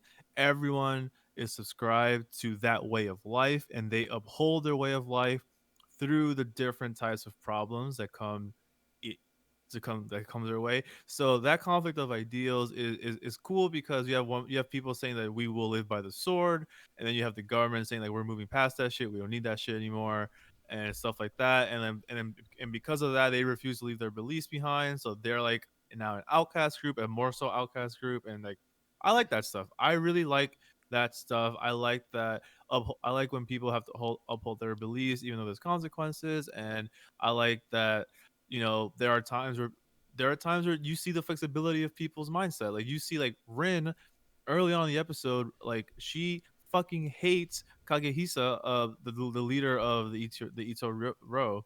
Mm-hmm. Ryu? Ito Ro? Ryu. Ryu Ito means Ryo? like way or school. Yeah. She hates Gus because fucking he killed her parents, dude, right? Mm-hmm. But there's this one part of the show where like because circumstances brought them together, they had no choice but to be together for a while. And instead of her freaking out and taking every chance to kill this dude, she knows she has no chance of killing this guy. 0% chance of killing this guy. And for that time being, they're in like this unspoken truce to get the fuck to Kaga, because they both need to get there for different reasons, right? So it's cool to see that flexibility, because I feel like in a lot of shonen you get that like that one brain cell character that only does one thing, and they do one thing only, and like they would never ever break their way to like survive this next portion of a thing. So I think it was cool. There were so many characters that had to be flexible and accept their circumstances and be humble in the fact that they can't handle the adversity in front of them unless they open up their mindset for like a second to then agree to go back to their disagreements later. Right. So I thought that was cool. Character management was pretty cool given the context of the pacing. However, I think like what Mandy is saying, pacing is where this shit loses points from me. I was able to keep up because again, like that's how my brain ticks. Like I've always been able to keep up with like heavy-handed cast of characters. But like, as much as these motivations were very well displayed, I think there's not enough time for me as a person to really give a shit. Objectively, I give a shit because their motivations are clear, but I never cared about their motivations, right? I never really gave a shit about like I care about Rin's because I think you spend a lot of time with her, and I even cared about I said his name, Kagehisa, like the leader. I cared about him too, like because you spend time with him, right? But there are mostly the bad guys. You don't really spend time with them, so you're just like I don't know, whatever. But and then also where the show lost a lot of appeal for me was the fact that Manji, he's not that great of a swordsman. Like I love that. I Stop love blundering. that. He gets cut Blunders apart. through everything. He dies 100 times. Buried. He gets hammered in every fight, but he just has this like, this cartoon character, like his excessive scars, his excessive weaponry, his like finishing move just always getting sliced up. Like he just has a cheat code. I love him because he goes into every fight knowing he's going to get absolutely brutalized, and I think it's cool you love it because I was not about the fact that he never like it was I was getting bored of the seeing him like lose every fight the same way to then win it pretty much the same way every time. The only time I was like, oh fuck yeah, is near the end when he 1v1s Kagehisa. That was like okay, he's actually sword fighting for like kind of for real for once. Even though he had that big German dude's arm, which is crazy. Yeah. Attach that. But yeah, in terms of handling the immortal stuff, not that bad handling that. I think it actually was pretty cool. Immortality is weird in stories because you lose stakes a lot when you have that. But yeah, so that's overall story character management. That's kind of where I'm at with the show. Kind of like it's fine. I think it helps lend to us believing that his immortality is painful and something he wants to get rid of. If he was always just like slicing through like an OP, like we wouldn't like sympathize as much. I just want to say for fun, because if you don't, a little behind the scenes. So the reason he's called Manji is because of the symbol on his back. So in the manga, it is a counterclockwise swastika. It's a symbol associated with Buddhism. It's called the Manji, and it has to do with like the balance of opposites. And in the live action and this one that we just saw, I'm guessing, they chose to remove that symbol because a lot of people will immediately say, oh, that's Nazi, that's swastika, and not know that, oh, well, it's flipped around. But it's just not a good look to have that in your show. So that's why everyone calls him Manji, is from the symbol on his back. It doesn't change anything. I just want to point it out. One of my biggest problems with the characters in this is that, first of all, they're all awful because they're even Manji, like they're all murderers. So it's like I have a really tough time rooting for anybody. And then the other thing is that I just feel like they're all gonna die. So I'm not quick to emotionally attach myself to a character that's carving up, genocidal pockets of humanity, because let's face it, they're just killing everybody. And I mean, so they're all bad people, and I just assume that they're all going to die. So it's like, not really going to put myself behind anybody in this. I feel bad for the girls in it, but, I mean, there's also a lot more male characters, I guess. I don't know. See, I felt like at the end, a lot of people did survive, and we got some kind of closure or finale to their story. And me being happy for that, like, really showed me that, like, I did connect with these characters, and I'm glad I got to see where they ended up. I also just want to make a side comment. The weapons in the show, I think, are some of the best characters by themselves. Yeah, they're super neat. We had this heavy boomerang hatchet. We had this blade with like fur on it, and you're like, that's dumb. Why does it have fur? Well, no, it's so it can soak in the poison. You had poison wrist-mounted crossbows. You had handcuff slicers. You had shit-soaked swords. You had daggers within a sword within a sword. People fought with sesame oil. They fought with the air itself. And they fought with like the bones protruding from one's body, or like an acid-soaked intestine that they shove someone's head in, or the disarmed arm of another. That like was wild. There was. I'm not a big like, oh, it's a fight scene, I don't care. There was so much creativity and just raw brutality in the range of weapons that I felt like a lot of characterization through that, and I enjoyed that. I liked the disc weapon where they like put it around the guy's neck, and you're just like, that guy's so fucked because he can't do anything, and then he just yanks it and his head gets cut off. Geechee. Yeah. Whatever, Geechee. Yeah, that thing was pretty neat. Yeah. I think we can move on to what we can all, I think, agree on is the art and animation, which is drastically subpar. There was cost-cutting moments from episode 1. They definitely tried to preserve artistry in the absence of a budget, and it worked well for some meditative scenes. The fight scenes were very much leaning on flashes and visual effects and trickery to give the illusion of an impressive fight where none really existed. And they're not works of choreography. There's no Sakuga, but like we kind of alluded to earlier, I like when Manji just gets abused in every fight. I don't know what kind of realism this show's aiming for, but like, there have been comments made before about anime and about real life sword fights, and how like a real life sword fight the average length is like 5 seconds. And then you got like these Rurouni Kenshin fights where like they never end. And if they were going for more realistic like fighting, they would literally not need much animation, because it would be over in 8 seconds, tops, right? So I don't know. I have no idea. Was a little realistic. Well, like, I don't know if that's what the author is going for. Like, I don't know. Like, the author is just going for visual flair. When he wrote this, he just wanted to make a visually gratifying, satisfying piece of art. I feel like he's definitely not going for realism, because I just keep thinking about that fight where the guy falls off the waterfall, and how many times they were like literally just completely run through with swords, and The one guy, I thought, what was the guy's name that had the face mask thing? Taito. Oh, Taito. Taito, yeah, I man, liked him. that guy died 11 times in that fight. I was like, what Yeah, the? that's pretty much everybody. Yeah, I'm like, I will say, yeah, I think the biggest disappointment for me, like that's so evident, is the fight scenes are just non-existent pretty much.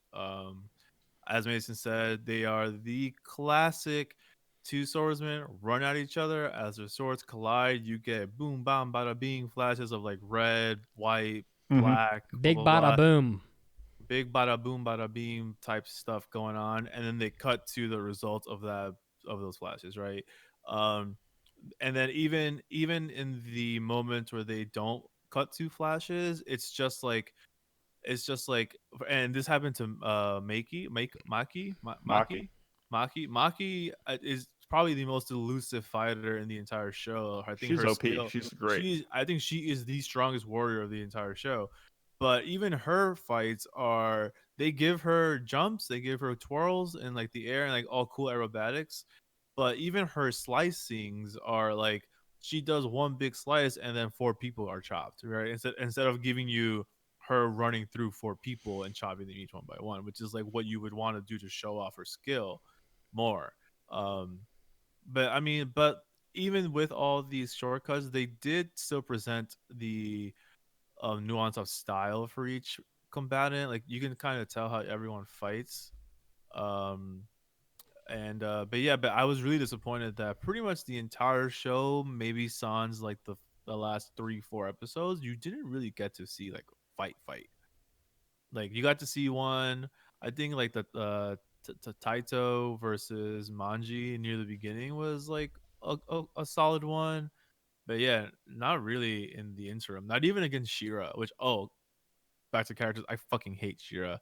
They succeeded in making me hate that motherfucker. I hated that dude so much. Yeah. But yeah. Listen. But anyway, animation wise, fights, such a bummer for this. I mean, they were consistently bad. Go ahead, Mandy. Yeah, I agree with everything that you just said. Also, like I don't know, I was really disappointed by the ending as well, like how that happened.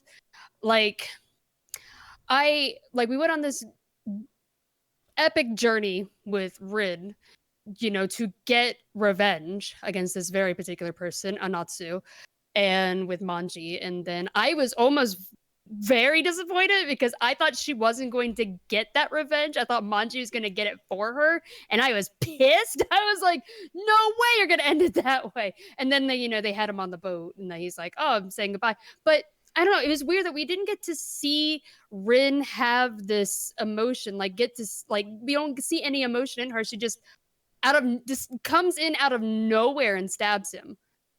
Like, I don't know. It was just really disappointing for me because I would have when she mentioned that Natsu said one thing that changed her mind about letting him leave alive, about I can't let this bloodline continue.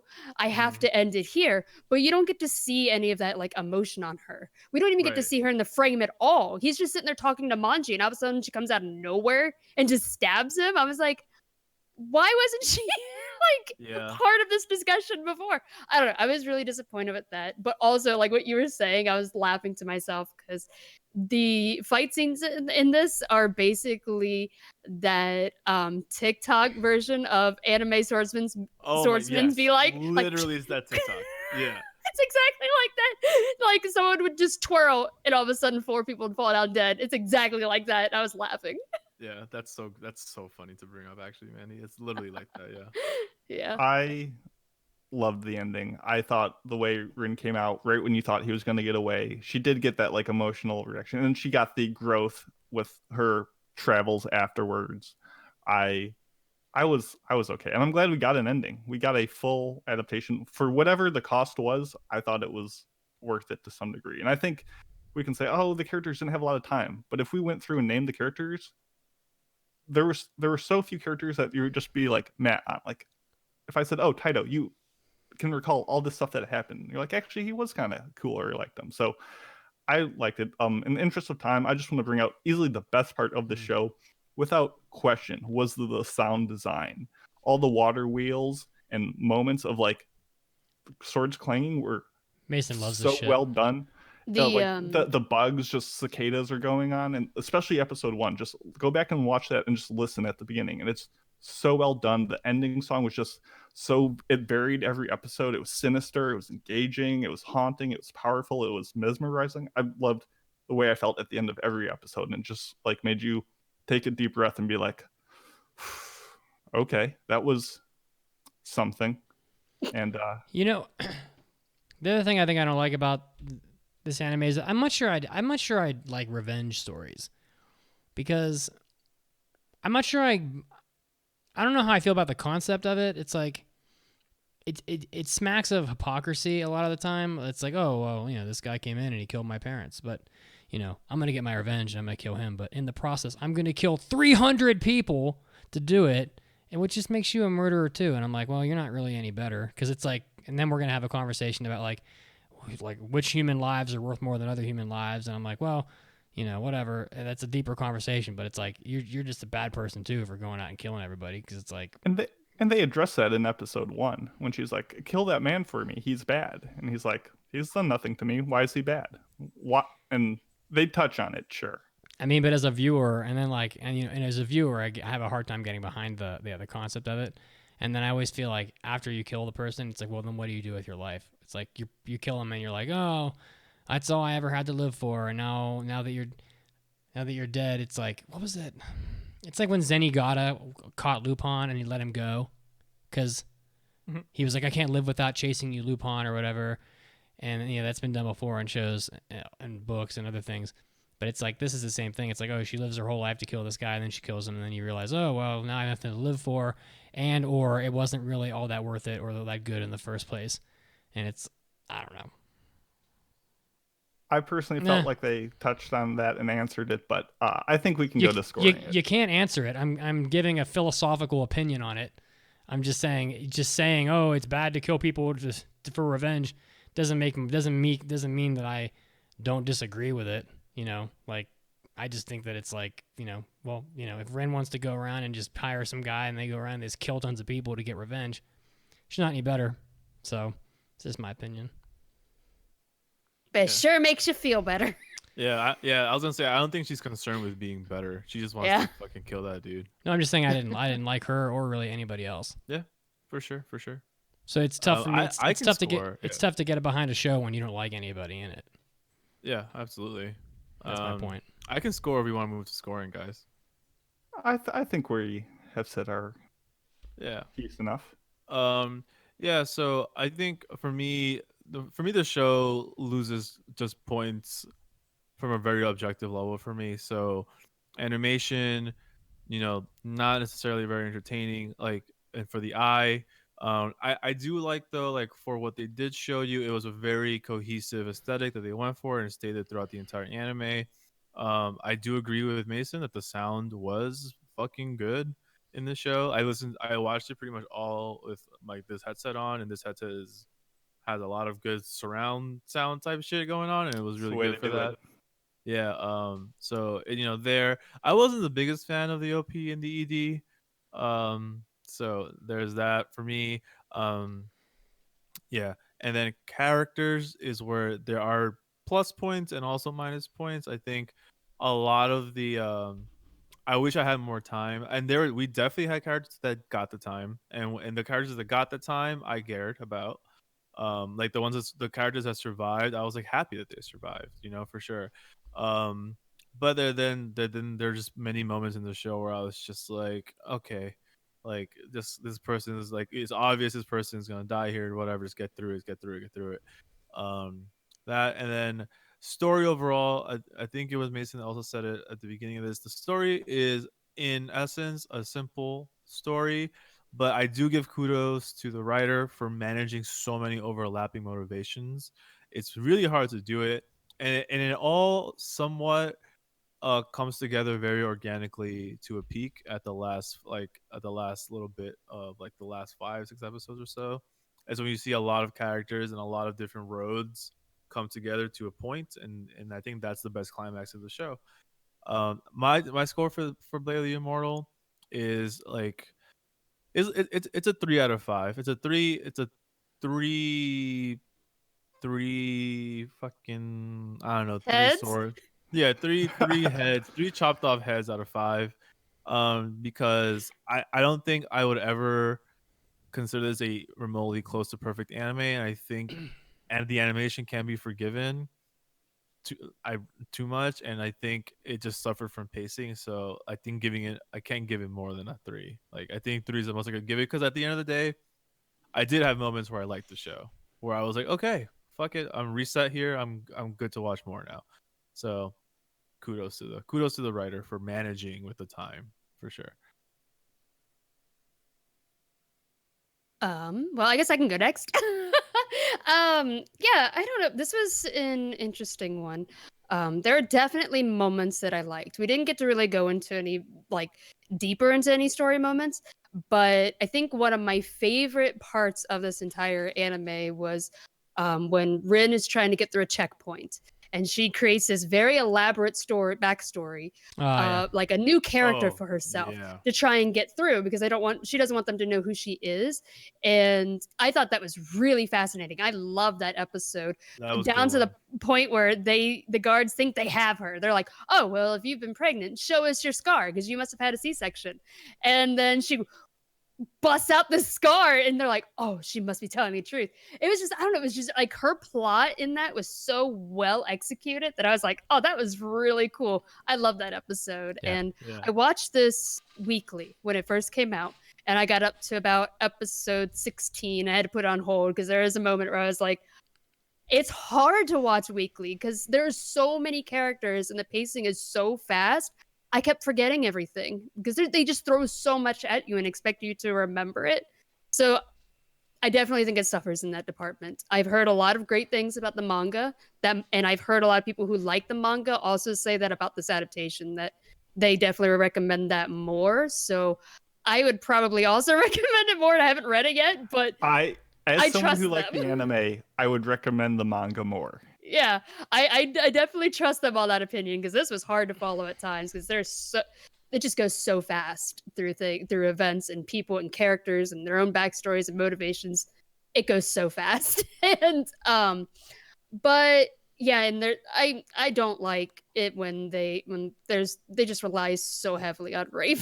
It's just, I think I could have been okay with it just happened once or twice, but it was almost every woman in the show, and that put a really sour taste for me on it. But yeah, and also I didn't get to say this when we were talking about sound design, but one thing that I wrote in my notes was it's that like their steps sound so cool, like the gravel when they're walking through. Like a lot of anime, they do the same sound for walking in every environment, but in this you could get a good feel of where they were at any moment, because there's footsteps match the environment for where they were, like whether it's gravel road, dirt road, inside of a house. I don't know, there's just a weird thing that I picked up on that I thought was really cool. And also I thought they choices for voice actors was really well done. Mandi sounded fantastic. They picked a good actor for him. But yeah, and then also the animation fight scenes were really lacking. But yeah, I would say it's okay. I thought it was all right. I didn't hate it. I would probably give it maybe I think I'd give it 2.5 sexy crossbow ladies out of 5. I loved her. I thought she was really good. I think the problem with this anime for me was that I quickly decided that I didn't care, really. Like, it moves too fast. The pacing was slow, and I don't think that I was able to give it the amount of just like pinpoint attention that I needed to give it. And I think part of that was just because I was disinterested for a lot of it, and that didn't really help the fact, that didn't really help a whole lot of things. So there's a whole lot of like just disinterest, I think. And I find that that's like a lot of samurai shows. I don't think I like them. I don't think I like them because they're all the same. They are.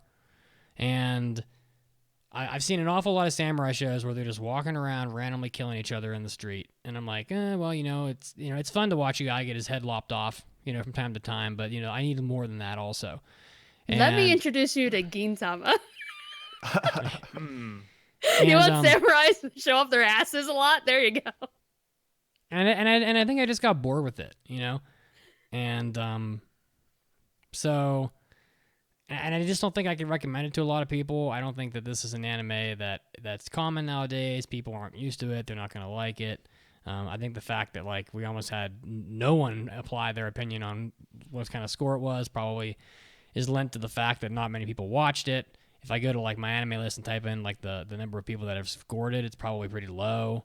I don't really know, but I just think this is it's an uncommon anime nowadays, and I think that applied to me as well. I just don't think it never hooked me at any point. And I was basically just watching it to have like, spectacles of blood spray, for lack of a better word, and it's like, oh wow, like, like this guy has no arm and he's got bones and he's gonna like stab this guy in the head with his bone arm. I'm like, oh wow, and it, there's good spectacles here and there, but ultimately it's a lot like I feel about Ninja Scroll. It's like, oh wow, this rock monster is gonna like, just cut this whole forest of people apart and then drink blood out of their arms and shit. But like, that's a spectacle. I'll send it to someone on Twitter and be like, look at this shit, But ultimately, I don't really give a fuck about what's happening. It's just a bloody spectacle to me, and so I just don't think I enjoyed it. I'm just probably not the right audience, so I'm just gonna give it 2 heads on my shoulders out of 5. Mm-hmm. Does that include your head? That just happened to be her mother's head that was like not decayed after fuck knows how long.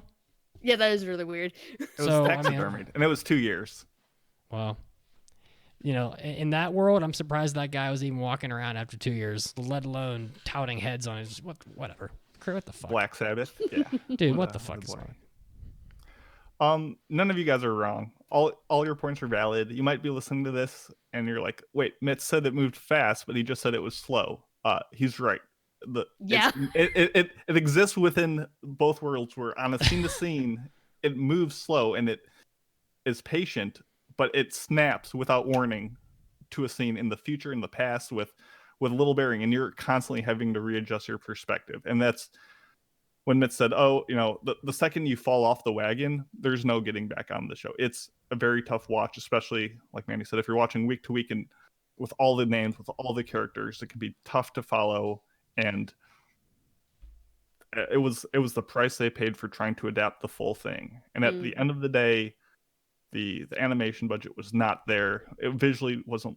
I mean, we talk about Ninja Scroll, but this doesn't look a third as good as that movie does. So this is not a visual feast for the eyes, and it is hard to watch. It is depressing. It is oppressive. No one has a good time in this show. Nope.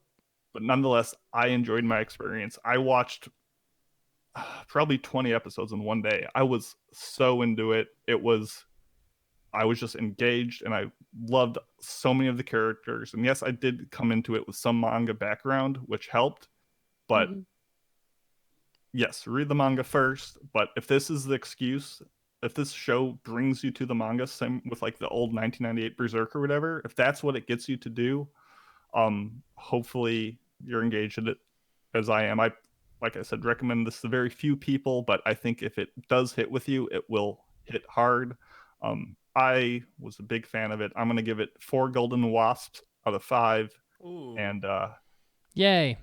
Yay. Nice. I win. I give the highest score for once. Yay. What world are we living in? This is a nightmare. A nightmare. It's upside down land. Can I just address a comment from Twitch real quick? Some Sir Madam said, but Mitz, you like the Kenshin OVAs. Like, seriously? So different. I mean, really? Like, very different. I mean, the whole second hour of the Kenshin OVAs is a romance. So, and yeah, never mind. Guys, you should all just watch Gintama. Yeah, what Mandy said. Kidding. I'm just kidding. But one thing that I did love that Mason brought up was that he watched it. He binged a lot of it. I think that, my opinion, probably would have changed massively if I had done that. I really wish I had, instead of watched right it up to weekly. like the Doctor arc, which was kind of weird. And by the time everyone came back after that, you would have been like, oh, who are these people Yes, again? Like, I it was really remember hard. seeing them. I remember them. Their designs are, impressive and memorable, but there's so many chess pieces that Yeah, I don't know. I agree. I enjoyed it. Our listeners, all 2 of you guys who voted it. Mandy, what were the results? We actually had 6 people I know. that voted in. I think also a lot of this is Amazon Prime. Whenever we have Amazon Prime shows, they don't get a big turnout because, I don't know, a lot of people just don't watch Amazon Prime shows. And that's okay. Yeah. But 14.3% said 5, 57.1 said 4, 14.3 said 3, and 14.3 said 2. So it averages to a 4. Well done. Well, so much for those mailbags, huh? Yeah, for sure. All right. Well, that was fun. I had fun. It was fun. I wish we All could right. give away some money on Mitsugi's mom. No, but Yeah. You can give it to me. it wasn't supposed to be All such a right. hard game. And what I'm going to give to the listeners is a very, very, very nice goodbye. Thank you so much for watching us today. We had And on a lot of fun. holiday. And on a holiday. Oh, so truth. Happy Easter. Happy Easter if you celebrate. If not, happy Sunday.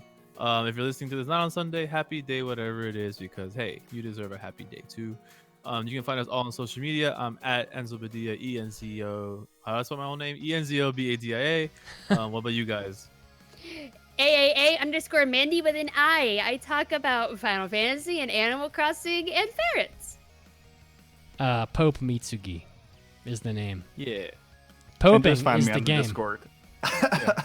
Just find Mason on Discord. But yeah, that's all everything from us today. Thank you so much for listening again. We love you so much. This is 519 of the Anime Addicts Anonymous podcast, where we are dedicated to making your anime addiction worse. See you next week. Bye. See you, everyone. Mwah. Bye.